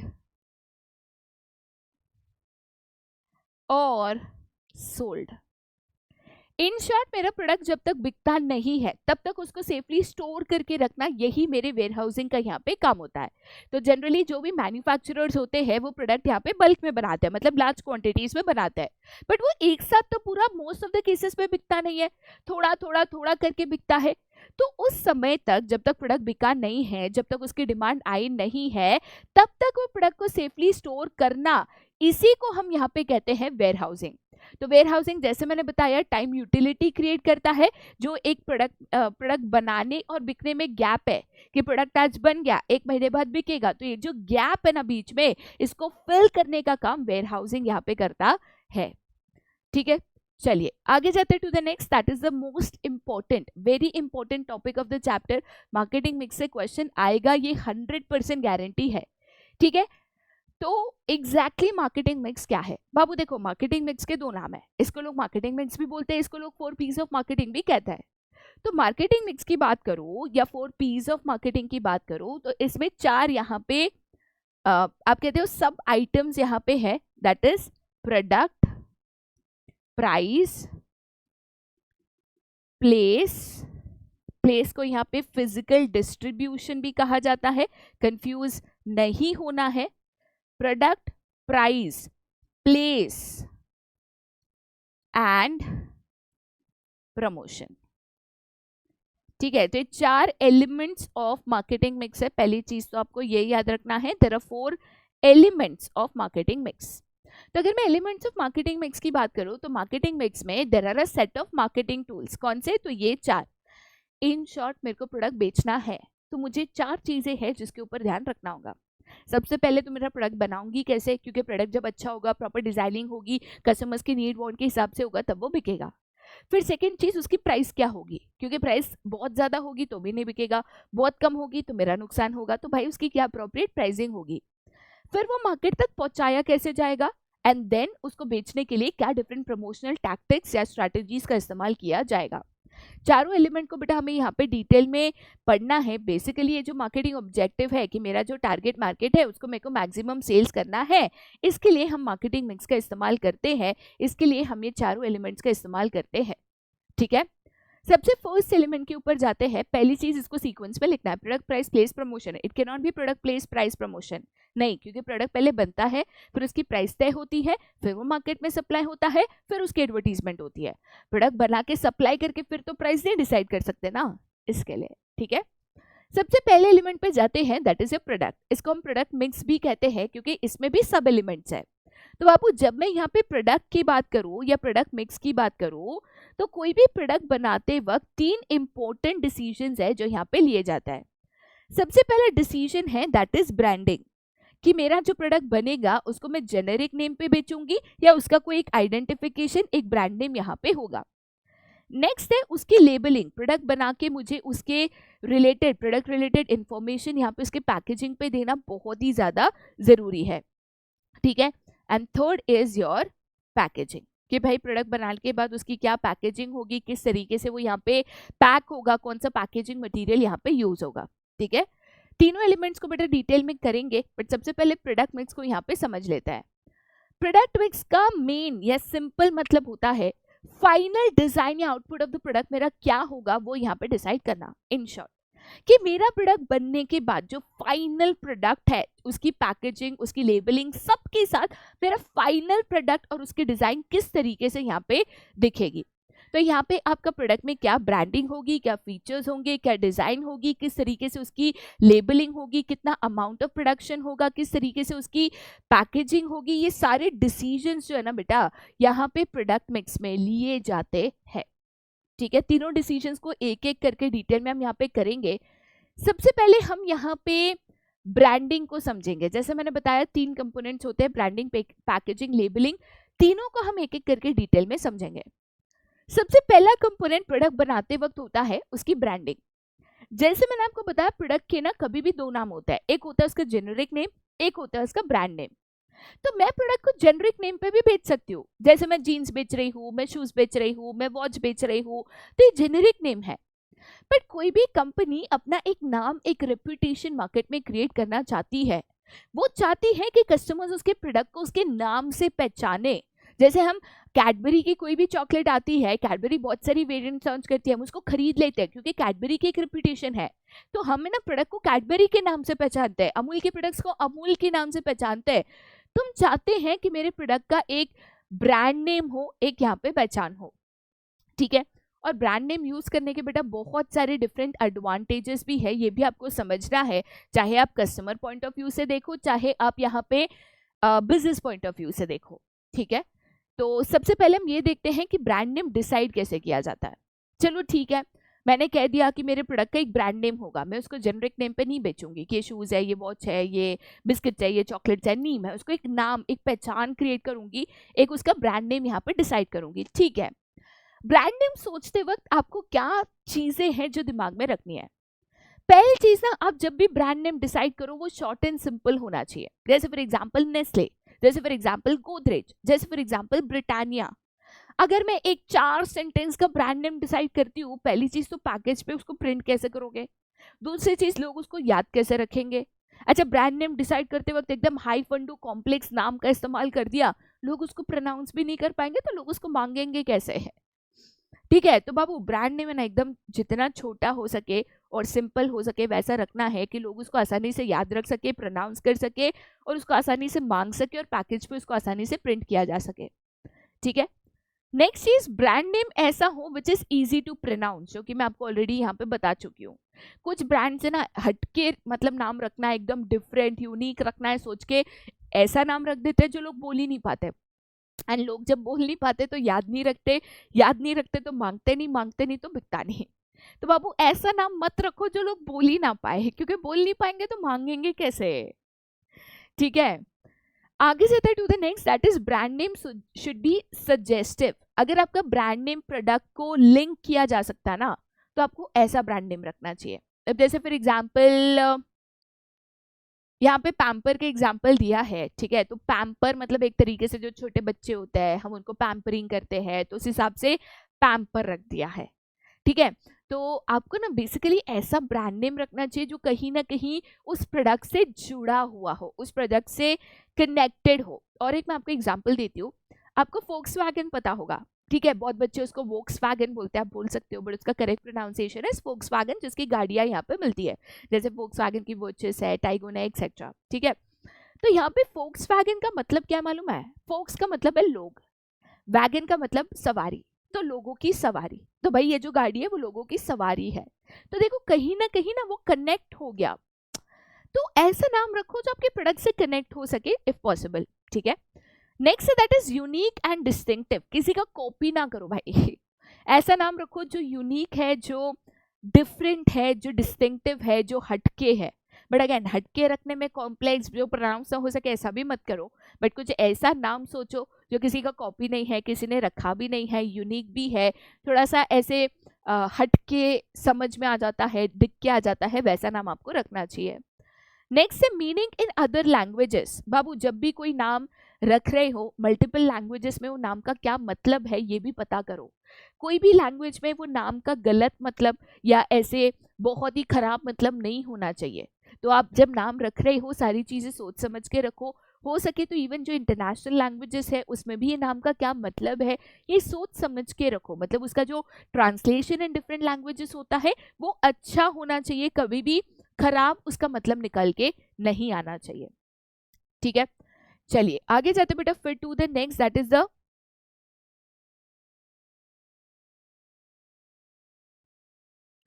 तो यहाँ पे अगर मैं advantages of a brand name की बात करूँ, एडवांटेजेस जो है हम दो पॉइंट ऑफ व्यू से देखेंगे। एज अ कंपनी में अगर अपने प्रोडक्ट को ब्रांडिंग के साथ बेचती हूँ, मतलब मैं जेनरिक भी बेच सकती हूँ, ब्रांड नेम के साथ भी बेच सकती हूँ, राइट। मैं अगर अपने प्रोडक्ट को ब्रांड नेम के साथ बेचती हूँ तो मुझे उसके क्या एडवांटेजेस मिलता है। सिमिलरली अगर मैं कंज्यूमर हूँ, मैं अगर एक कस्टमर हूँ जो प्रोडक्ट खरीदने जाता है, तो एज अ कस्टमर मुझे उसके क्या एडवांटेजेस मिलता है, दोनों पॉइंट ऑफ व्यू से हमें इसको देखना है। सबसे पहले अगर मैं ऑर्गेनाइजेशन पॉइंट ऑफ व्यू से देखूं तो पहला आपका एडवांटेज है हेल्प्स इन प्रोडक्ट डिफरेंशिएशन। अब जैसे फॉर एग्जांपल बहुत सारी कंपनीज है जो यहाँ पे सोप्स बनाती है, तो जब आप उसका एक नाम रख देते हो तो आप प्रोडक्ट को डिफरेंशिएट कर पाते हो फ्रॉम द कॉम्पिटिटर्स। अब जैसे फॉर एग्जांपल यहाँ पे मैं सोप की बात करूँ तो डव भी सोप बनाता है, डेटॉल भी बनाता है, सिंथॉल भी बनाता है। कल उठ के अगर मैं सोप बनाऊंगी तो भाई मेरा सोप यहाँ पे हटके आइडेंटिफाई होके आना चाहिए ना, तब तो लोगों को पता चलेगा कि भाई ये मेरे कंपनी का सोप है, राइट। नेक्स्ट है that is helps in advertising. अब जैसे आप प्रोडक्ट की एडवर्टाइजमेंट कर रहे हो, ठीक है, तो आप किस तरीके से एडवर्टाइजमेंट करोगे? जैसे हम एडवर्टाइजमेंट करते हैं डेटोल का सोप, लाइफ बॉय का सोप, स्कोडा की कार, तो भाई नाम होगा तब तो एडवर्टाइजमेंट करोगे, है हमारा साबुन ए भाई ठीक है। तो प्रोडक्ट एडवर्टीजमेंट करते वक्त भी उसका एक नाम होना चाहिए, नाम लेकर आप एडवर्टीजमेंट करोगे कि हमारा प्रोडक्ट ऐसा है वैसा है, ये फीचर है वो फीचर है, तो नाम होगा तब आप उसको करोगे, ठीक है। नेक्स्ट है डिफरेंशियल प्राइसिंग। अब देखो बेटा अगर जेनरिक प्रोडक्ट है ना जिसका कोई नाम नहीं है तो आप उसको हायर प्राइसेस पे नहीं बेच सकते। साथ ही साथ जब आपकी ब्रांड की एक रेपुटेशन हो जाती है ना तो आप उसको इवन हायर प्राइसेस पे बेच सकते हो। अब जैसे फॉर एग्जांपल अगर हम जीन्स की बात करें तो लेवाइस की जीन्स है या फिर पेपे की जीन्स है या स्पाइकर की जीन्स है, गैस की जीन्स है, तो ये सब अभी एक ऊंचे ब्रांड्स हो गए हैं। तो नॉर्मल जीन्स की प्राइस से कई गुना ज्यादा इनकी जीन्स की प्राइस होती है, बट वो बिकती है क्योंकि उनके दाम से बिकती है। तो अगर आपको डिफरेंशियल प्राइसिंग रखना है, मतलब नॉर्मल प्रोडक्ट से आपको ज्यादा प्राइसिंग रखना है, वो तब पॉसिबल है जब आपका प्रोडक्ट आइडेंटिफाई होगा, एक ब्रांड एक रेपुटेशन आप मार्केट में क्रिएट करोगे। Next that is helps in introduction of a new product. अब जैसे फॉर एग्जांपल अमूल है, ब्रिटानिया है, नेस्ले है, कैडबरी है, ये जाने माने नाम है। अब मैं अमूल के नाम से कोई भी नया प्रोडक्ट लॉन्च करूंगी, कस्टमर को उसमें कॉन्फिडेंस होगा क्योंकि उसमें अमूल का नाम है, तो मैं अमूल एज ए ब्रांड के ऊपर ट्रस्ट करती हूँ। जब अमूल एज ए ब्रांड नया प्रोडक्ट लॉन्च करता है तो उनको नया प्रोडक्ट लॉन्च करने में आसानी होती है क्योंकि उतना ज्यादा मार्केटिंग स्ट्रैटेजी नहीं करना पड़ता है, लोग क्योंकि उनको ऑलरेडी पहचानते हैं। तो न्यू प्रोडक्ट इंट्रोडक्शन करते वक्त आपको ज्यादा मेहनत, ज्यादा मार्केटिंग कॉस्ट वगैरह इनकर नहीं करना पड़ता, ठीक है। अगर हम यहाँ पे एडवांटेजेस देखिए कस्टमर पॉइंट ऑफ व्यू से, एज अ कस्टमर आपको यहाँ पे क्या बेनिफिट मिलता है, तो मान के चलो मैं प्रोडक्ट खरीदने जाती हूँ, सबसे पहले तो मैं प्रोडक्ट को आइडेंटिफाई कर सकती हूँ, अब जैसे मुझे अगर सोप खरीदना है तो मुझे पता है ये डेटॉल का सोप है, ये डव का सोप है, ये सिंथॉल का सोप है, ये लाइफ बॉय का सोप है, मुझे पता है, राइट। नेक्स्ट है that is helps to ensure product quality. अब जनरली ऐसा एक आउटलुक होता है या एक सोच होती है कि अगर कोई प्रोडक्ट ब्रांडेड है मतलब वो सुपीरियर या अच्छी क्वालिटी का होगा। तो मोस्ट केसेस में हम एक तरीके से सहमत या सेटिस्फाइड हो जाते हैं कि चलो ब्रांड का प्रोडक्ट है, अमूल का ही है, कैडबरी का ही है, ठीक है, गोवर्धन का है, तो भाई ये अच्छा ही होगा, मतलब एक तरीके से हमें वो एक अश्योरिटी मिल जाती है, राइट। नेक्स्ट है स्टेटस सिंबल। बहुत लोग ब्रांडेड प्रोडक्ट्स खरीदते हैं एज अ स्टेटस सिंबल। तो काफ़ी बार लोग प्रोडक्ट खरीदते हैं ब्रांडेड है, जैसे फॉर एग्जांपल लोग महंगे जूते ब्रांडेड वाले खरीदते हैं, एक खरीदता है क्योंकि उनको पसंद है, एक खरीदते हैं क्योंकि वो आपको एक ऐसा स्टेटस रेपुटेशन देता है मार्केट में। तो ये भी चीज़ें होती है, काफ़ी लोग उसको एज अ स्टेटस सिंबल भी खरीदते हैं, ठीक है। नेक्स्ट प्रोडक्ट मिक्स के ऊपर जाते हैं। प्रोडक्ट मिक्स पे सबसे पहला फैक्टर होता है ब्रांडिंग। ब्रांडिंग करने के बाद चलो आपका प्रोडक्ट यहाँ पे अगर बन गया या उसका नाम या डिजाइन आपने सोच लिया, अब सवाल ये आता है प्रोडक्ट बनने के बाद उसको पैक कैसे करोगे। पैकेजिंग बहुत इंपॉर्टेंट होता है, चाहे आप रैपर्स में कर रहे हो, कंटेनर्स में कर रहे हो, ट्यूब्स में कर रहे हो, या फिर बॉटल्स में कर रहे हो, ठीक है, पाउचेस में कर रहे हो, एक्सेट्रा। पैकेजिंग की बात करें तो पैकेजिंग जो है एक तरीके से प्रोडक्ट का जो आउटर लेयर होता है, उसकी जो रैपिंग होती है, ये डिसीजन लेना होता है। डिफरेंट प्रोडक्ट्स को डिफरेंट तरीके से पैक किया जाता है। फॉर एग्जांपल अगर कोई पिज्जा है तो उसको कार्डबोर्ड बॉक्स में पैक किया जाता है, ठीक है। कोई फूड आइटम्स है तो उसको कंटेनर्स में या रैपर्स में पैक किया जाता है। कोई लिक्विड आइटम्स है जैसे ऑयल है, घी है, तो उसके डब्बों में, कंटेनर्स में पैक किया जाता है। शैम्पूज है, बॉटल्स में पैक किया जाता है। टूथपेस्ट है, ट्यूब्स में पैक किया जाता है। लोशंस है, बॉटल्स में पैक किया जाता है। क्रीम्स है, ट्यूब्स में पैक किया जाता है, ठीक है। तो डिफरेंट चीज़ों को डिफरेंट तरीके की पैकेजिंग्स है जिसमें पैक यहाँ पे किया जाता है, या डिफरेंट पैकेजिंग मटेरियल है जो यहाँ पे यूज किया जाता है, ठीक है। अब हम बात करते हैं लेवल्स ऑफ पैकेजिंग की। देखो बेटा, लेवल्स मतलब एक तरीके से ना लेयर्स ऑफ पैकेजिंग होता है। इसको मैं सिंपल शब्दों में आपको समझाना यहाँ पे चाहूंगी, फिर हम यहाँ पे डिटेल में भी इसको समझ लेते हैं, ठीक है। बाबू, अगर मैं लेवल्स ऑफ पैकेजिंग की बात करूं, अगर मैं लेवल्स ऑफ पैकेजिंग की बात करूं, तो basically there are three levels of packaging. Basically there are three levels of packaging. ठीक है। एक होता है जिसको हम कहते हैं प्राइमरी पैकेजिंग, दूसरा है that is secondary packaging, and तीसरा है दैट इज ट्रांसपोर्टेशन पैकेजिंग। बाबू गलती से भी इसको टर्शरी लिख के मत आना। सबसे बड़ी गलती है जो बच्चे करते हैं, मतलब एकदम ऐसा धुन धुन में चले जाता है प्राइमरी सेकेंडरी टर्शरी। बाबू टर्शरी नहीं होता है, ट्रांसपोर्टेशन होता है, ठीक है। प्राइमरी पैकेजिंग का मतलब होता है द फर्स्ट और इमीडिएट लेयर ऑफ पैकेजिंग। कोई भी प्रोडक्ट का जो फर्स्ट लेयर ऑफ पैकेजिंग होता है, जो प्रोडक्ट का इमीडिएट लेयर ऑफ पैकेजिंग होता है, उसी को हम यहाँ पे प्राइमरी लेयर ऑफ पैकेजिंग कहते हैं, ठीक है। जैसे फॉर एग्जांपल अगर हम यहाँ पे लेते हैं टूथपेस्ट, जैसे मैं आपको एक सिंपल एग्जांपल लेके इसको बता देती हूँ। जैसे अगर हम यहाँ पे टूथपेस्ट लेते हैं, ठीक है, तो टूथपेस्ट जो प्रोडक्ट है उसको सबसे पहले यहाँ पे एक ट्यूब में पैक किया जाता है। इस तरीके से उसकी यहाँ पे एक ट्यूब होती है, ठीक है। फॉर एग्जांपल यहाँ पे ये एक टूथपेस्ट है, तो मैं इसको ट्यूब में पैक करूंगी, जो इमीडिएट लेयर है, फर्स्ट लेयर ऑफ पैकेजिंग है।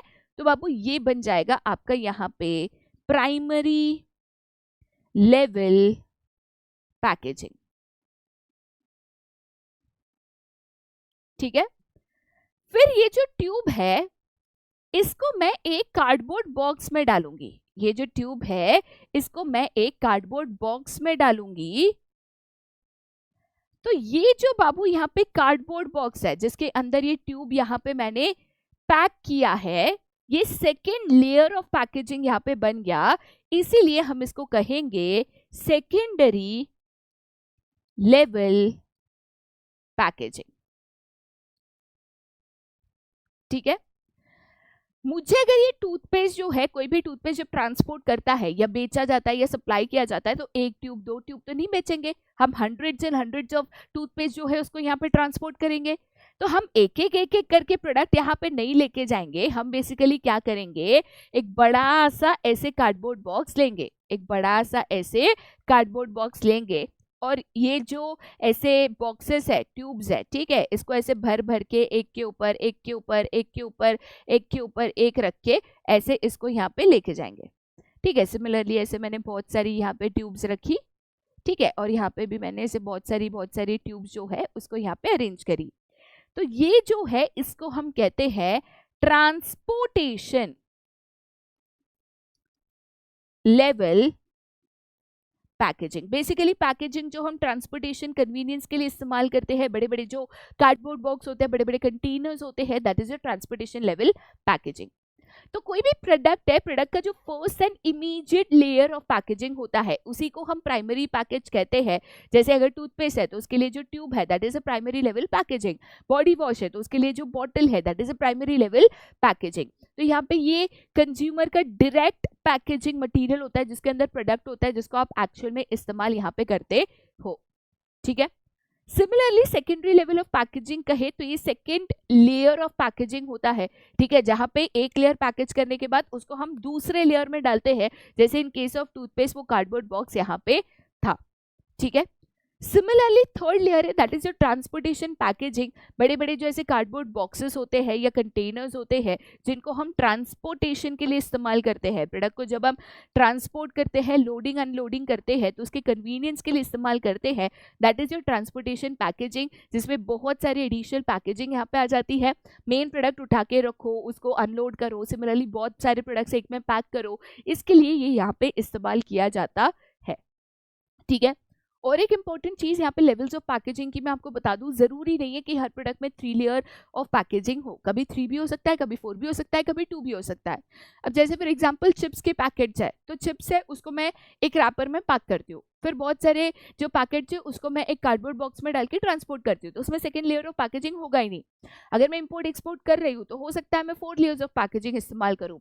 ऐसा नहीं है कि 1 लेयर ही होता है, 2 लेयर ही होता है, 3 लेयर ही होता है, 4 लेयर ही होता है, depending on product and requirement different layers of packaging का इस्तेमाल किया जाता है, ठीक है।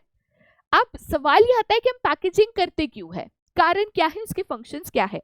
देखो सबसे पहला तो लॉजिकल कारण है प्रोडक्ट के प्रोटेक्शन के लिए, कि भाई अगर हम चिप्स को रैपर में पैक करते हैं, अभी बहुत लोग कहते हैं रैपर में हवा भरते हैं, भाई हवा तो भरेंगे ना, एक तो हवा भरेंगे सो दैट जो अंदर प्रोडक्ट है वो ताज़ा रहे, क्रिस्पी रहे, दूसरा हवा भरा जाता है सो दैट प्रोडक्ट के ऊपर थोड़ा बहुत वेट आए तो चिप्स चूरा ना हो जाए।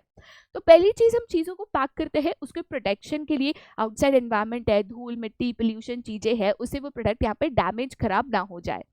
सेकेंड कारण है प्रोडक्ट की आइडेंटिफिकेशन के लिए, जब भी प्रोडक्ट पैक किया जाता है, जैसे फॉर एग्जांपल टूथपेस्ट है तो टूथपेस्ट भी अलग अलग वेरिएंट्स में आता है। जैसे फॉर एग्जांपल अगर हम कोलगेट ले तो कोलगेट फ्रेश आता है, कोलगेट आता है, फिर कोलगेट में एक वो नमक वाला आता है, ठीक है, फिर वो कोलगेट में एक चारकोल वाला आता है, तो अलग अलग उसमें भी वेरिएंट्स आता है। तो हम पैकेजिंग में जो वेरिएंट है वो स्पेसिफिकली मेंशन कर देते हैं सो दैट प्रोडक्ट को यहाँ पे आइडेंटिफाई किया जा सके, राइट। नेक्स्ट है यहाँ पे उसका कन्वीनियंस, तो मैं यहाँ पे कन्वीनियंस इन यूजेज की बात कर रही हूँ कि प्रोडक्ट को यूज करते वक्त आप उसको आसानी से कंफर्टेबली यूज कर सको। अब जैसे टूथपेस्ट है ट्यूब में है सो दैट आप इजीली ब्रश के ऊपर उसको लगा सको, शैम्पू से बॉटल्स में सो दैट नहाते वक्त आप इजीली ऐसे हाथ में शैम्पू ले सको। तो यहाँ पे प्रोडक्ट को पैक करते वक्त कन्वीनियंस इन यूजेज भी देखा जाता है, प्रोडक्ट को कैरी करना आसान हो, यूज करना यहाँ पे आसान हो, ठीक है। नेक्स्ट है दैट इज प्रमोशन। देखो बाबा पैकेजिंग जो है ना, ये इंपॉर्टेंट स्टेटमेंट है, नोट डाउन कर लेना मेरे दोस्त। Packaging is also known as silent salesman. Packaging को ना एक तरीके से साइलेंट सेल्समैन भी कहा जाता है, आपको पता है क्यों? क्योंकि जब हम पैकेजिंग करते हैं तो पैकेजिंग को हम अट्रैक्टिव बनाते हैं, मतलब एकदम हटके अट्रैक्टिव। जैसे हम किंडर जॉय का एग्जांपल लेंगे, किंडर जॉय जो है उसकी पैकेजिंग देखो ऐसे egg shape, orange and white attractive colour, एक साइड उसका चॉकलेट है, एक साइड टॉय है, बीच में उसकी चम्मच। तो क्रिएटिविटी हम पैकेजिंग में लेकर आता है, पैकेजिंग को अट्रैक्टिव बनाते हैं कि लोग उसको देखकर उनका खरीदने का मन करे। साथ ही साथ हमें कोई भी प्रमोशनल ऑफर देना है, 20% extra, flat 50% off, by one get one, तो हम पैकेजिंग के ऊपर उसको प्रिंट करते हैं। तो इसीलिए पैकेजिंग जो है प्रमोशन के लिए भी इस्तेमाल होता है, उसको हम एक साइलेंट सेल्समैन भी यहाँ पे कहते हैं। नेक्स्ट फंक्शन है that is increasing standards and health and sanitation. मतलब धीरे धीरे लोग जो है हाइजीन हेल्थ इसके ऊपर ज़्यादा फोकस कर रहे हैं, तो अनपैक्ड जो प्रोडक्ट्स है उससे ज़्यादा पैक्ड प्रोडक्ट्स यहाँ पे प्रेफर करते हैं। फॉर एग्जाम्पल ब्रेड और पाव है तो पहले जैसे ब्रेड और पाव ओपन में काफ़ी मिलते थे, अब बहुत ज़्यादा लोग उसको प्रेफर नहीं करते कि कितने हाथ लगते हैं, ठीक है, लोग हाथ वॉश भी नहीं करते, तो भाई हमें ऐसा नहीं लेना है। तो लोग आजकल पैकेट प्रोडक्ट जो है, जो मतलब ऐसे लोग उसको बार बार टच नहीं करते, वैसा प्रोडक्ट ज़्यादा प्रेफर करते हैं। नेक्स्ट है सेल्फ सर्विस आउटलेट्स। अब देखो जैसे डीमार्ट है तो वो एक सेल्फ सर्विस आउटलेट है, मैकडोनल्ड्स है वो एक सेल्फ सर्विस आउटलेट है, मतलब खुद जाके प्रोडक्ट लेकर आना है, तो इसीलिए वो प्रोडक्ट को डिफरेंट पैकेजेस में देता है। जैसे मैकडोनल्ड्स में जाओगे तो आपका बर्गर है या इवन अगर आपकी फ्रेंच फ्राइज है या कोक है, वो सब एक ऐसे पैकेज में आता है कि आप उसको ईजिली ट्रे में लेके आ सको, ठीक है। सिमिलरली डीमार्ट में जो फूड आइटम्स है they are pre packed so that आप इजीली पिक करके कार्ट में डाल सको, क्योंकि आपको खुद से उसको लेना है। तो सेल्फ सर्विस आउटलेट्स में यहाँ पे कन्वीनियंस होता है, लोग इजीली प्रोडक्ट लेकर जा सकते हैं। नेक्स्ट है that is product differentiation. Basically यहाँ पे मैं प्रोडक्ट डिफरेंशिएशन की इसीलिए बात कर रही हूँ सो दैट आप डिफरेंट टाइप्स ऑफ प्रोडक्ट है या डिफरेंट वेरिएंट्स ऑफ प्रोडक्ट है आप उसको पहचान सको। अब जैसे फॉर एग्जांपल आपको क्रीम बिस्किट्स खरीदना है, तो क्रीम बिस्किट्स में डिफरेंट फ्लेवर्स आते हैं, ऑरेंज, वैनिला, पाइनएप्पल, इलायची, चॉकलेट एक्सेट्रा। तो भाई ऐसे केस में मेरे को अगर आइडेंटिफाई करना है कि कौन सा वेरिएंट है, तो उसके लिए मैं पैकेजिंग यहाँ पे चेक करती हूँ। नेक्स्ट है इनोवेशनल अपॉर्चुनिटी, मतलब पैकेजिंग में आप जितनी क्रिएटिविटी इनोवेशन करना चाहते हो आप कर सकते हो। डिफरेंट टाइप्स ऑफ पैकेजेस, अब आपको मैं अगर इसका भी एग्जांपल दूं, डेयरी मिल्क सिल्क का ना एक ऐसा बड़ा वाला वर्जन आता है, वो ऐसे हार्ट वाली जो डेयरी मिल्क सिल्क आती है उसकी ऐसी एक बड़ी वाली चॉकलेट आती है, ऐसे प्रॉपर कार्डबोर्ड बॉक्स है, आप उसको ओपन कर सकते हो, नीचे से पुल करोगे तो मैसेज लिख सकते हो। दिस इज इनोवेटिव पैकेजिंग, मतलब आप चॉकलेट को भी पर्सनलाइज कर रहे हो, ठीक है। तो पैकेजिंग में भी आप इनोवेटिवनेस डाल सकते हो। अब जैसे दिवाली वगैरह आता है तो मिठाइयाँ जो है एकदम ऐसे यूनिक तरीके से डिफरेंट डिजाइनर बॉक्सेस में पैक की जाती है, ड्राई फ्रूट्स को ऐसे containers and net weight tray वे लगा के एकदम डेकोरेटिव पैक किया जाता है कि गिफ्ट करते वक्त एकदम ऐसा मस्त फील आए, ठीक है। तो ये चीजें आप कर सकते हो, आप इनोवेशन कर सकते हो, आप डिफरेंट तरीके से चीजों को पैक कर सकते हो जो ज्यादा हटके हो, जो लोगों को देखकर अट्रैक्टिव लगे, ये आप कर सकते हो, ठीक है। चलिए आगे जाते बेटा फिर to the next element of product mix that is labelling. बाबू अगर मैं यहाँ पे लेबलिंग की बात करूँ ना, लेबलिंग का एक बहुत ही सिंपल सा पर्पस है, इसको इतना इन डिटेल मतलब ज्यादा ये डिफिकल्ट कंसेप्ट नहीं है। लेबलिंग क्या कहता है, the main aim or purpose of labeling is to provide product related information to the customers, ठीक है। लेबलिंग का मेन एम होता है कि प्रोडक्ट रिलेटेड इंफॉर्मेशन है, चाहे वो उसके इंग्रेडिएंट्स है, चाहे वो उसका मैन्युफैक्चरिंग डेट है, एक्सपायरी डेट है, प्राइस है, कहाँ पे बना है, किसने बनाया है, ठीक है, अगर उसके कोई इंस्ट्रक्शंस ऑफ यूजेज है एक्सेट्रा, ये सारी चीजें जो है इंफॉर्मेशन जो है वो लोगों को बताना। जैसे मोस्टली इस तरीके से देखो लेबलिंग होती है, सारी डिटेल्स जैसे यहाँ पे मेंशन होती है। लेबलिंग करना आज के तारीख में कंपलसरी है as per right to information. Consumer का एक यहाँ पे राइट टू इंफॉर्मेशन करके कंज्यूमर प्रोटेक्शन एक्ट में एक अधिकार दिया गया है, और राइट टू इंफॉर्मेशन के मुताबिक आपको लेबलिंग करके कस्टमर्स को प्रोडक्ट रिलेटेड इंफॉर्मेशन देना मैंडेटरी है। अगर एज अ कंपनी आप ये नहीं करते तो आपके ऊपर कानूनन एक्शन लिया जा सकता है, ठीक है। अगर हम यहाँ पे फीचर्स या तो कैरेक्टरिस्टिक्स ऑफ लेबलिंग की बात करें तो सबसे पहला फीचर है describe and specify the products content.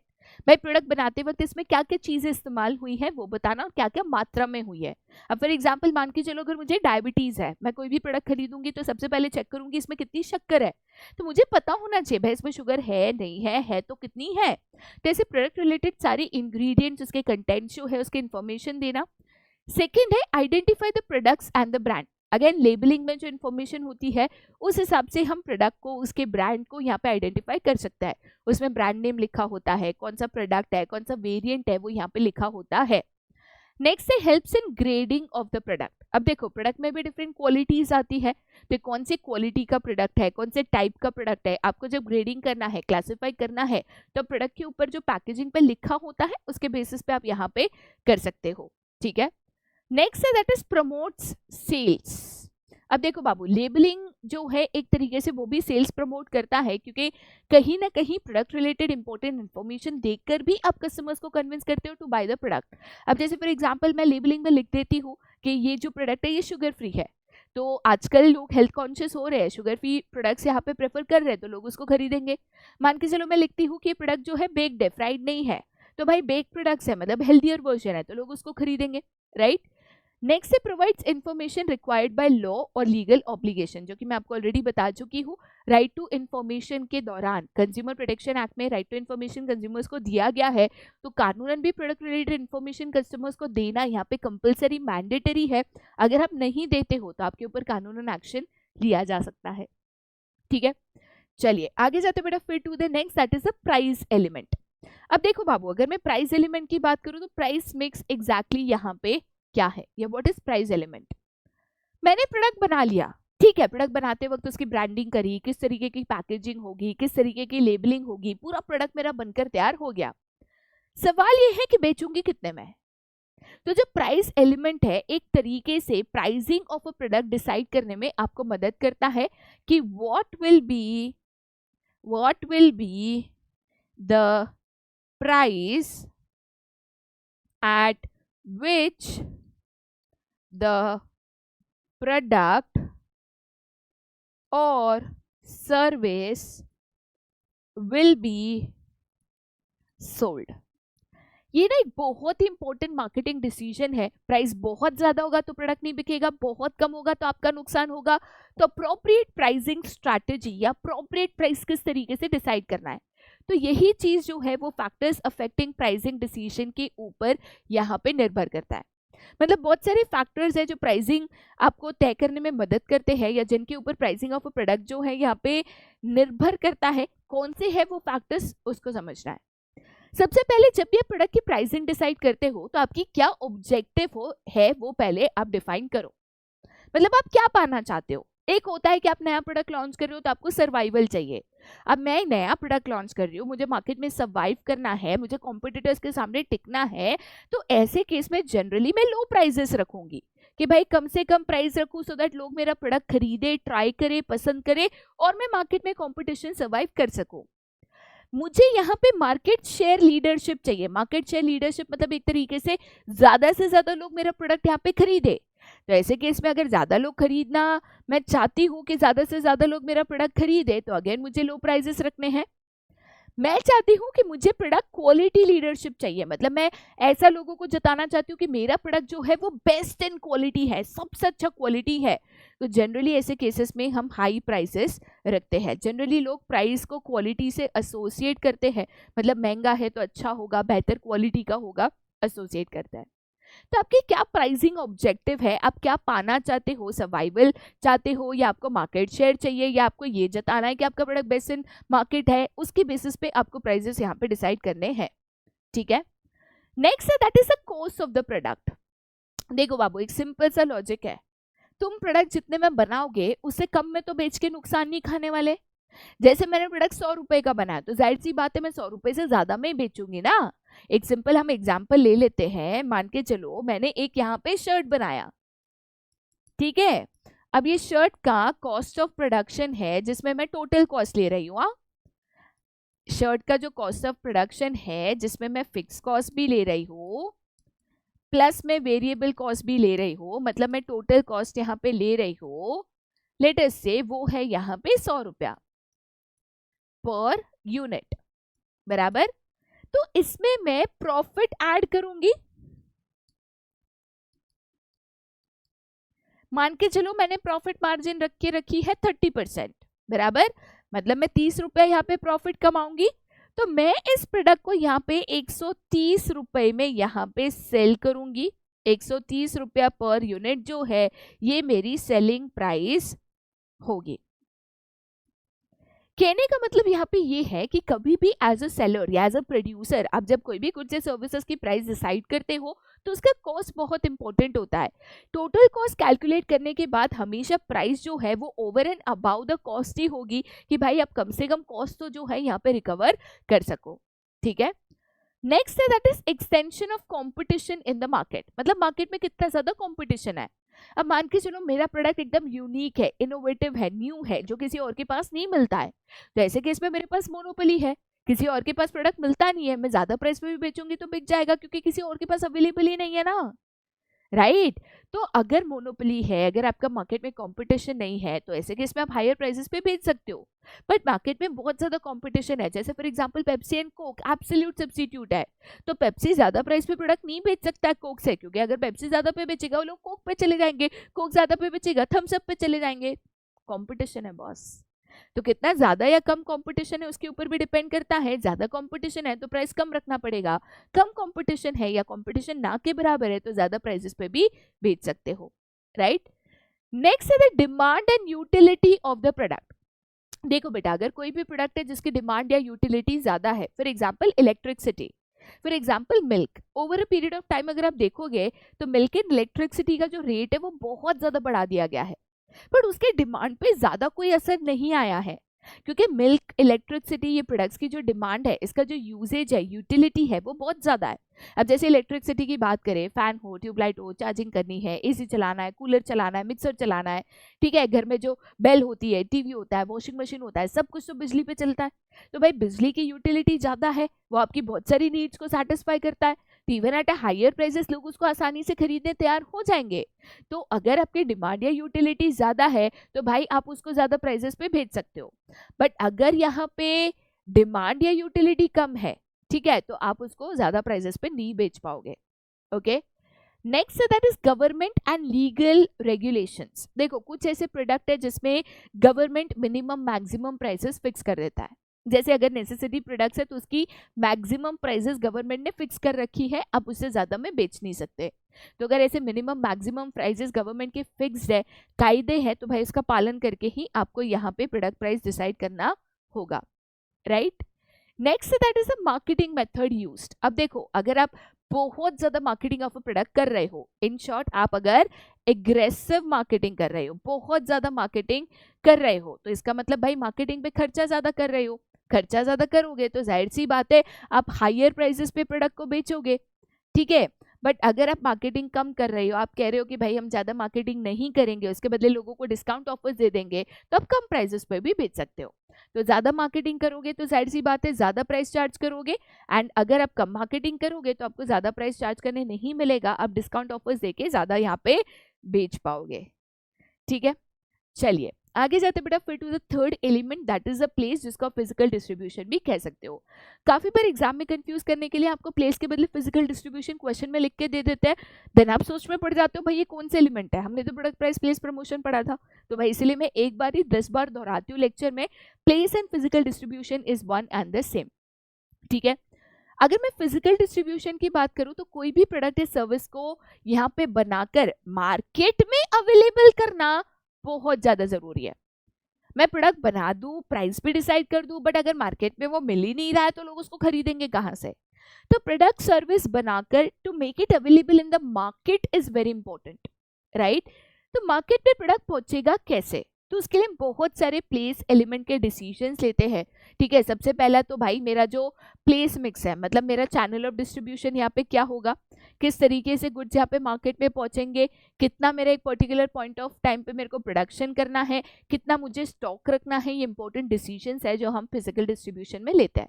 एक एक करके डिसीजन को हम यहाँ पे डिटेल में पढ़ेंगे। सबसे पहले हम यहाँ पे पढ़ेंगे what will be my channel of distribution. Channel of distribution का मतलब होता है प्रोडक्ट जो है प्रोड्यूसर से लेके कस्टमर्स तक कैसे पहुंचेगा।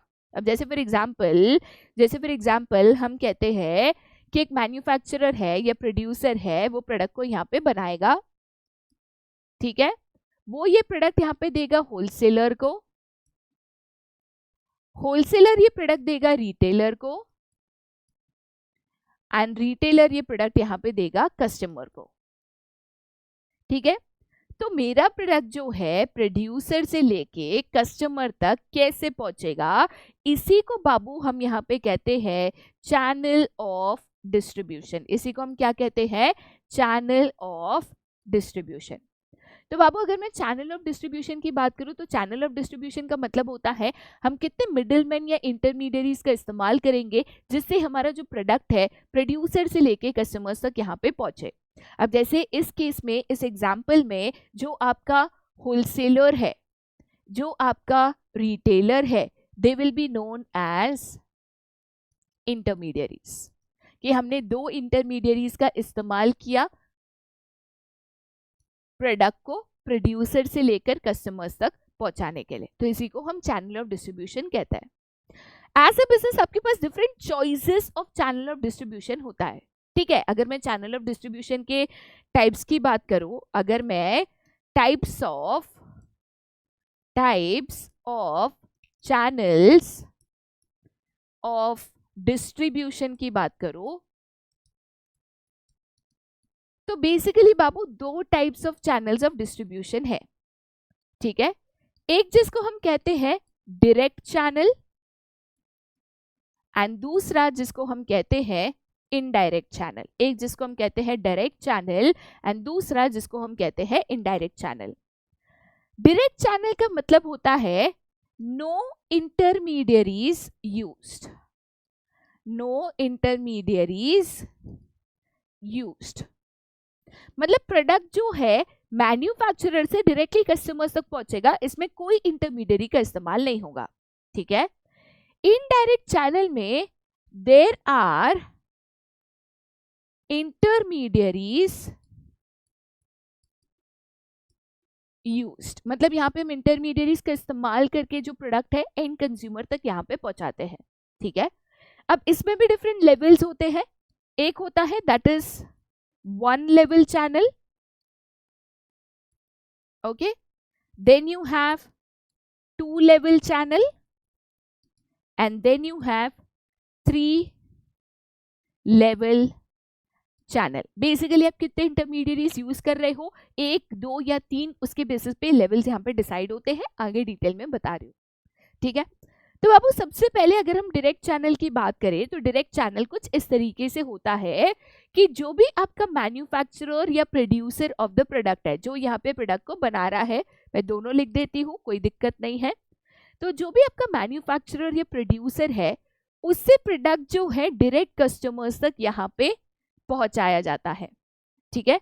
तो इस केस में there are no intermediaries, there are no intermediaries used in the supply, ठीक है। और इसीलिए इसको जीरो लेवल भी कहते हैं क्योंकि इसमें जीरो इंटरमीडियरीज है, एक भी इंटरमीडियरी का इस्तेमाल नहीं होता है, प्रोडक्ट जो है मैन्युफैक्चरर डायरेक्टली कस्टमर्स तक यहाँ पे पहुंचा देता है, ठीक है। सेकेंड है दैट इज इनडायरेक्ट चैनल। तो इनडायरेक्ट चैनल में ये जीरो लेवल नहीं होगा, ठीक है। इनडायरेक्ट चैनल में बेसिकली तीन सब टाइप्स होते हैं, one level channel, then you have two level channel and then you have three level channel. Depending on आप कितने इंटरमीडियरीज का यहाँ पे इस्तेमाल कर रहे हो। जैसे फॉर एग्जाम्पल अगर हम वन लेवल चैनल की बात करें, जैसे फॉर एग्जाम्पल अगर हम वन लेवल चैनल की बात करें तो इसका मतलब आप यहाँ पे एक इंटरमीडियरी का इस्तेमाल कर रहे हो। जैसे फॉर एग्जाम्पल अगर आपका मैन्युफैक्चरर है, मैन्युफैक्चरर से प्रोडक्ट यहाँ पे रिटेलर के पास जाता है,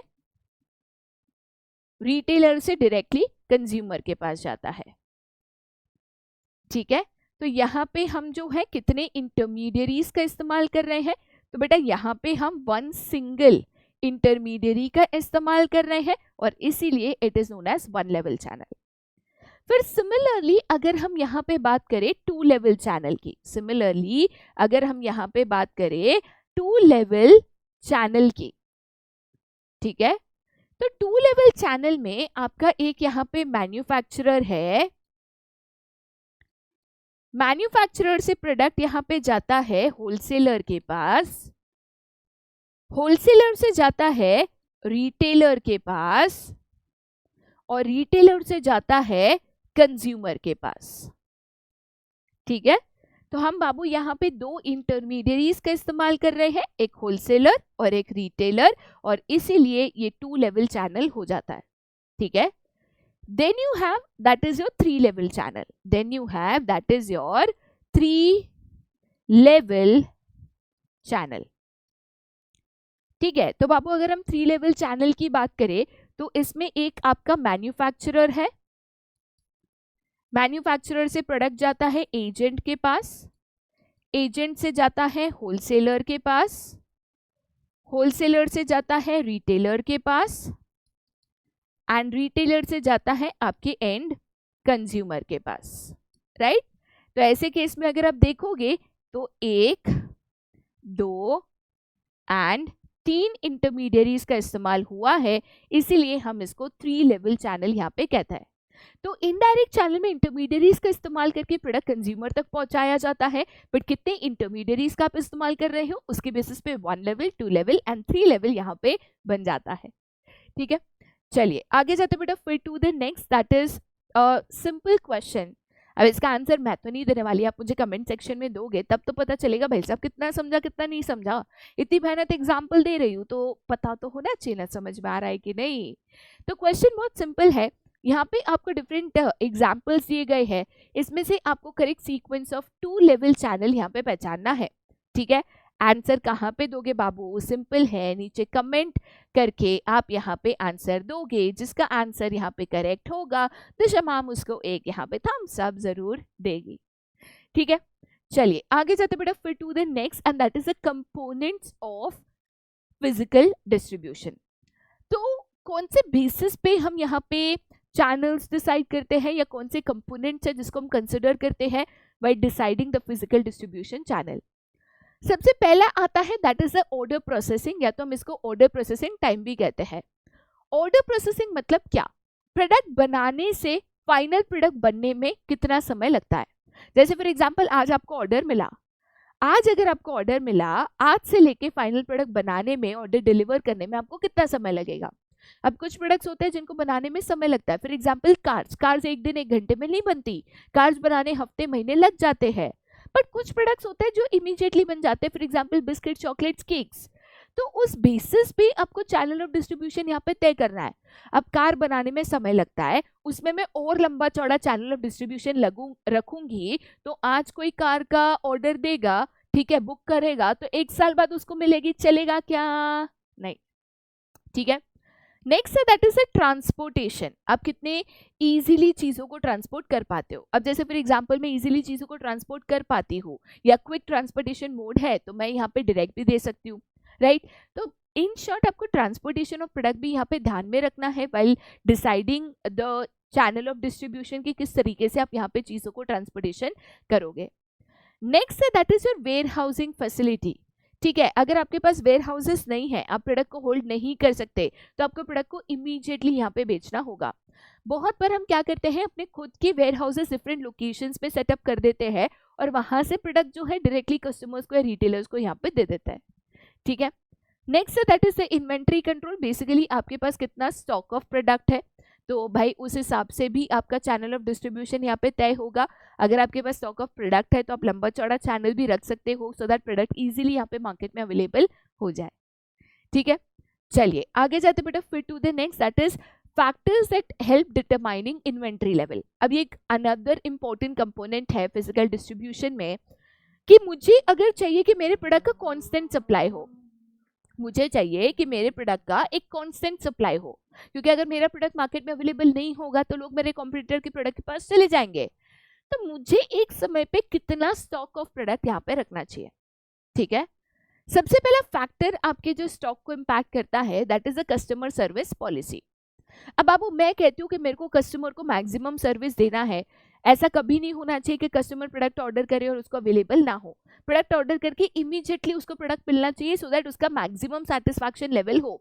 मैं अगर प्रोडक्ट ऑर्डर करूंगी, मुझे ज्यादा वेट करना पड़ेगा तो मेरा सेटिस्फैक्शन कम होगा। मैं प्रोडक्ट ऑर्डर करूंगी, मुझे इमीडिएटली मिल जाएगा तो मेरा सेटिस्फैक्शन बढ़ जाएगा। तो ऐसे केस में मैं कहती हूँ कस्टमर का मैक्सिमम सेटिस्फैक्शन होना चाहिए, तो मुझे ज्यादा स्टॉक रखना पड़ेगा, सो दैट प्रोडक्ट इमीडिएटली मैं दे पाऊँ। ठीक है, next that is accuracy in sales forecast. अब देखो बेटा, सब कुछ फोरकास्ट के ऊपर डिपेंड करता है। तुमको अंदाजा होना चाहिए तुम्हारा प्रोडक्ट कितना बिकेगा।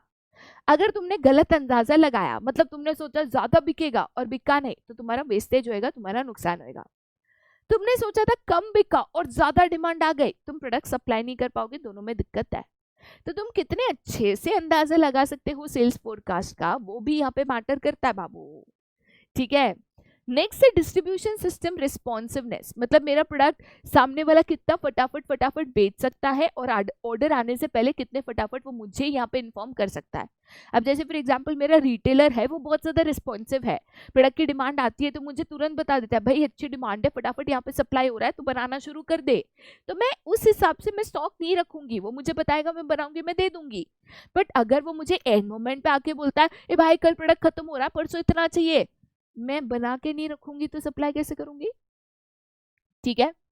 नेक्स्ट है दैट इज इन्वेंट्री कॉस्ट या कॉस्ट ऑफ इन्वेंट्री भी इसको कहते हैं।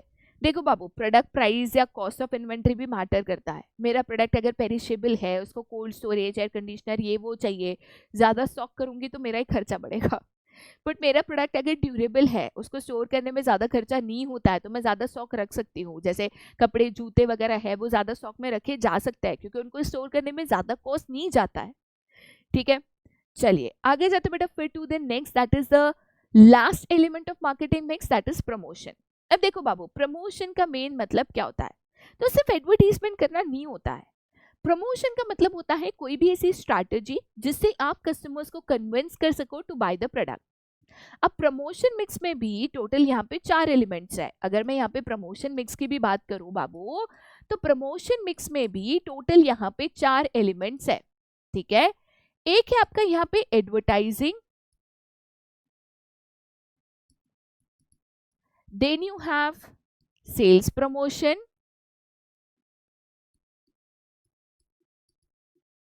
पर्सनल सेलिंग,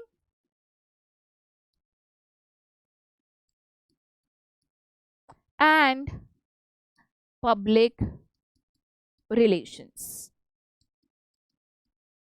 ठीक है, टोटल यहाँ पे 4 एलिमेंट्स ऑफ प्रमोशन मिक्स है। चारों को एक एक करके हम यहाँ पे डिटेल में करेंगे। सबसे पहले हम यहाँ पे जाते हैं एडवर्टीजमेंट के ऊपर। एडवर्टीजमेंट करते वक्त 3 इंपॉर्टेंट चीजें हैं जो आपको याद रखनी है।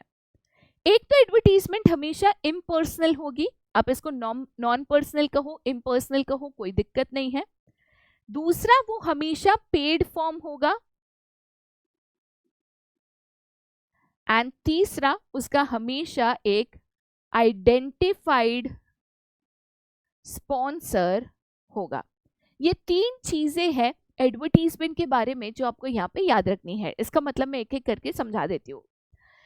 एडवर्टीजमेंट का मेन एम होता है product related information large customers तक पहुंचाना। मतलब जब बहुत सारे लोगों तक एक साथ प्रोडक्ट रिलेटेड इंफॉर्मेशन, जैसे आप नया प्रोडक्ट लॉन्च कर रहे हो या प्रोडक्ट में कोई नए फीचर्स दे रहे हो, ऑफर्स दे रहे हो, ये इंफॉर्मेशन एक साथ आपको बहुत सारे लोगों तक पहुंचानी है, तो हम एडवर्टीजमेंट का इस्तेमाल करता है। अब जब भी एडवर्टीजमेंट्स बनाई जाती है, कोई एक स्पेसिफिक व्यक्ति के लिए नहीं बनाई जाती, बहुत सारे लोगों के लिए एक साथ बनाई जाती है, इसीलिए एडवर्टीजमेंट्स इम्पर्सनल होती है। मतलब सभी लोगों के लिए एक साथ बनाई जाती है। ऐसे नहीं होता है, हरीश तेरे को पता है क्या, अनीशा तेरे को पता है क्या, ऐसे नहीं होता है। आपको पता है क्या मतलब सबके लिए एक साथ होती है, वो किसी एक व्यक्ति के लिए अलग अलग सबके लिए नहीं बनाई जाती। दूसरा, it is always paid form. अब मैं एडवर्टीजमेंट करने के बहुत तरीके होते हैं। मैं न्यूज़पेपर में ऐड दे दूं, मैं बैनर्स ब्रोशर्स लगवा दूं, टीवी में ऐड दे दूं, ठीक है, बट हर जगह पैसे लगते हैं ना। न्यूज़पेपर में ऐड देने के भी पैसे लगते हैं, बैनर ब्रोशर के भी लगते हैं, टीवी में ऐड देने के भी लगता है, तो पेड फॉर्म होता है, उसका खर्चा होता है। Next is it has an identified sponsor. ये एडवर्टीजमेंट कौन दे रहा है? बिग बाजार दे रहा है, डी मार्ट दे रहा है, ठीक है, ब्रिटानिया दे रहा है, कैडबरी दे रहा है, लाइफस्टाइल दे रहा है, शॉपिस्टॉप दे रहा है, नाइकी दे रहा है। कौन ये एडवर्टीजमेंट दे रहा है, ये भी उसमें मेंशन होता है। ठीक है, जैसे ह्यूंडई का दिवाली कार बोनांजा, तो ह्यूंडई ये ऐड दे रहा है।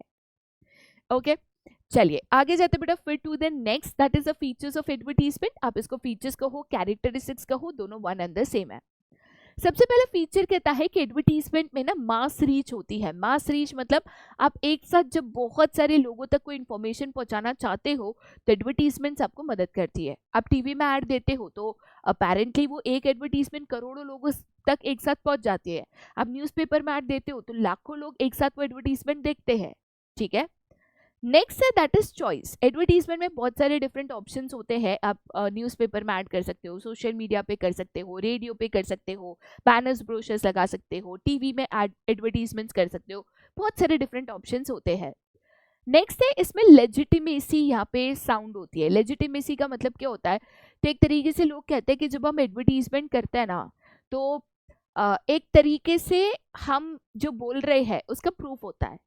मतलब अगर कोई कहता है देखो पता है एप्पल पे 50% ऑफ चल रहा है, मैं बोलूंगी भग कौन बोला।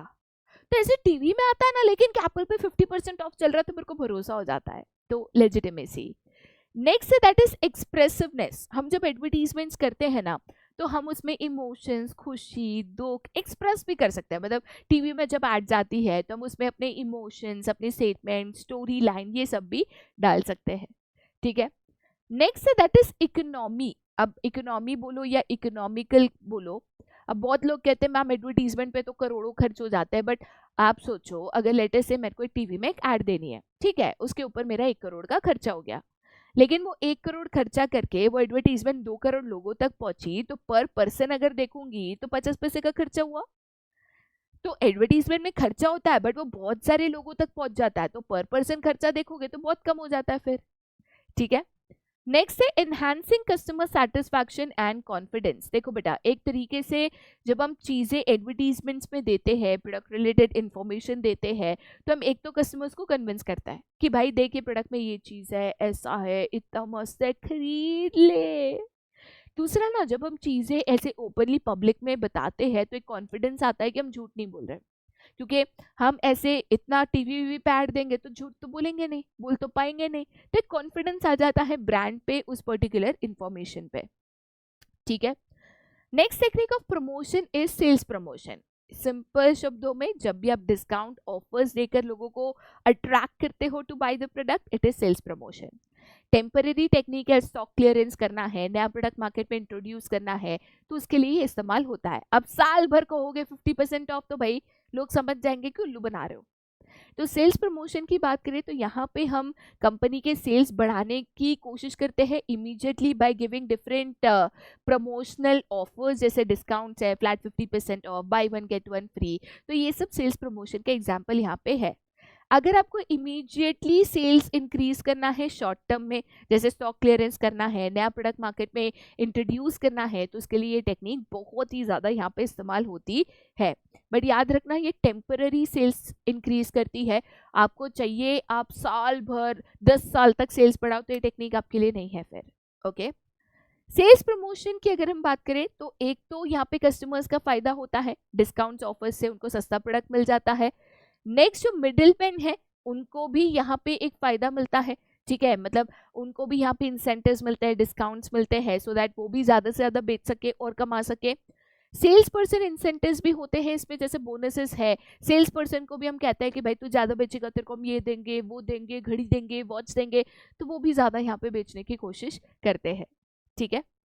नेक्स्ट है दैट इज पर्सनल सेलिंग। अब पर्सनल सेलिंग जो है ये फेस टू फेस टेक्निक होती है। मतलब पर्सनल सेलिंग ना हमेशा 2 वे कम्युनिकेशन है। जैसे हम कहीं पे कोई प्रोडक्ट खरीदने गए, वहां पे एक सेल्समैन है तो आपको पूछेगा हेलो सर, वेलकम, आप क्या खरीदना चाहेंगे, हम आपको कैसे मदद कर सकते हैं।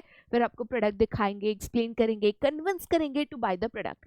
आप सवाल पूछोगे, वो जवाब देंगे, वो बताएंगे, आप सुनोगे, आप कहोगे, वो सुनेंगे। तो ये 2 वे कम्युनिकेशन होता है, जो कि सेल्स प्रमोशन एडवर्टीजमेंट में नहीं है। टीवी में ऐड आ रही है, मेरे को कुछ पूछने का, तो टीवी को तो पूछ नहीं सकती। मार्केट में ऑफर गिवन है पैकेट के ऊपर, तो मैं पैकेट को तो सवाल पूछ नहीं सकती। तो सिर्फ पर्सनल सेलिंग है जिसमें 2 वे कम्युनिकेशन होता है, जहाँ पे सेल्समैन है जो प्रोडक्ट एक्सपर्टाइज है, वो लोगों को प्रोडक्ट एक्सप्लेन कर बताकर कन्विंस करने की कोशिश करते हैं to buy the product, so that company के प्रोडक्ट के जो सेल्स है वो यहाँ पे इंक्रीज हो, ठीक है। उसके अलावा अगर हम फीचर्स ऑफ पर्सनल सेलिंग की बात करें तो सबसे पहले इसमें पर्सनल इंटरैक्शन होता है, 1-to-1 सेल्समैन एंड कस्टमर का इंटरैक्शन होता है, बातचीत होती है, ठीक है। साथ ही साथ इसमें टू वे कम्युनिकेशन होता है, आप सवाल पूछ सकते हो, प्रोडक्ट रिलेटेड इन्फॉर्मेशन पूछ सकते हो, कितनी वारंटी है, कितनी गारंटी है, एक्सेट्रा। इसमें जनरली ना बेटर रिस्पॉन्स मिलता है कंपनी को, क्योंकि यहाँ पे आपको कस्टमर्स को समझना, उनकी नीड एंड वांट समझना, पसंद को समझना, देन उनको प्रोडक्ट ऑफर करना, कन्विंस करना, ज़्यादा चांसेस है कि कस्टमर प्रोडक्ट खरीदेगा। नेक्स्ट है, इससे कहीं ना कहीं सेल्समैन और कस्टमर की एक रिलेशनशिप भी बिल्ट हो जाती है। अगर मैं कहीं प्रोडक्ट खरीदने जाती हूँ, सामने वाला मेरे को अच्छे सजेशन देता है, सही प्रोडक्ट रिकमेंडेशन देता है, तो हो सकता है नेक्स्ट टाइम मैं वही उसी दुकान पे जाऊँ, राइट। नेक्स्ट है बेटर कन्विंसिंग। जैसे मैंने आपको बताया यहाँ पे फेस टू फेस इंटरेक्शन होता है, तो ज़्यादा बेहतर कन्विंस आप कस्टमर्स को कर पाते हो प्रोडक्ट को लेकर या प्रोडक्ट को खरीदने को लेकर, ठीक है। चलिए आगे जाते बेटा, फिर to the next and the last element, that is public relation. Public relation की अगर हम बात करें तो पब्लिक रिलेशन जो है एक तरीके से कंपनी की जो goodwill and reputation in the market है वो इम्प्रूव करने के लिए किया जाता है। मतलब कहीं ना कहीं मैं चाहती हूँ कि मेरी कंपनी की जो रेप्यूटेशन है, जो नाम है in the eyes of the public, general public में, वो अच्छी हो, मेरी कंपनी और पब्लिक के बीच में जो रिलेशन है वो अच्छा हो। क्योंकि जब कंपनी का नाम होगा, रेपुटेशन होगी, गुडविल होगी, रिलेशन विद द पब्लिक अच्छा होगा, तब पब्लिक उस कंपनी और उसके प्रोडक्ट्स को प्रेफर करेगी। इसके लिए बहुत सारे टूल्स इस्तेमाल किए जाते हैं, जैसे फॉर एग्जांपल न्यूज़पेपर्स में आर्टिकल्स देना, इवेंट्स कॉन्फ्रेंसेस अटेंड करके कंपनी रिलेटेड इन्फॉर्मेशन देना, सोशल सर्विस चीज़ें कर रहे हो तो उसको मीडिया में पब्लिसाइज करना, ठीक है। कंपनी के इंटरनल एम्प्लॉयज़ को कंपनी क्या अच्छा कर रही है, क्या सोशल एक्टिविटीज़ कर रही है, क्या वेलफेयर एक्टिविटीज़ कर रही है, ये चीज़ें बताना, एक्सेट्रा, ठीक है। तो इसी के साथ बेटा आज का जो लेक्चर है मार्केटिंग मैनेजमेंट के ऊपर हम यहाँ पे ख़त्म करते हैं। चिंता मत करिएगा, आगे और चैप्टर्स लेकर हम ज़रूर आएंगे।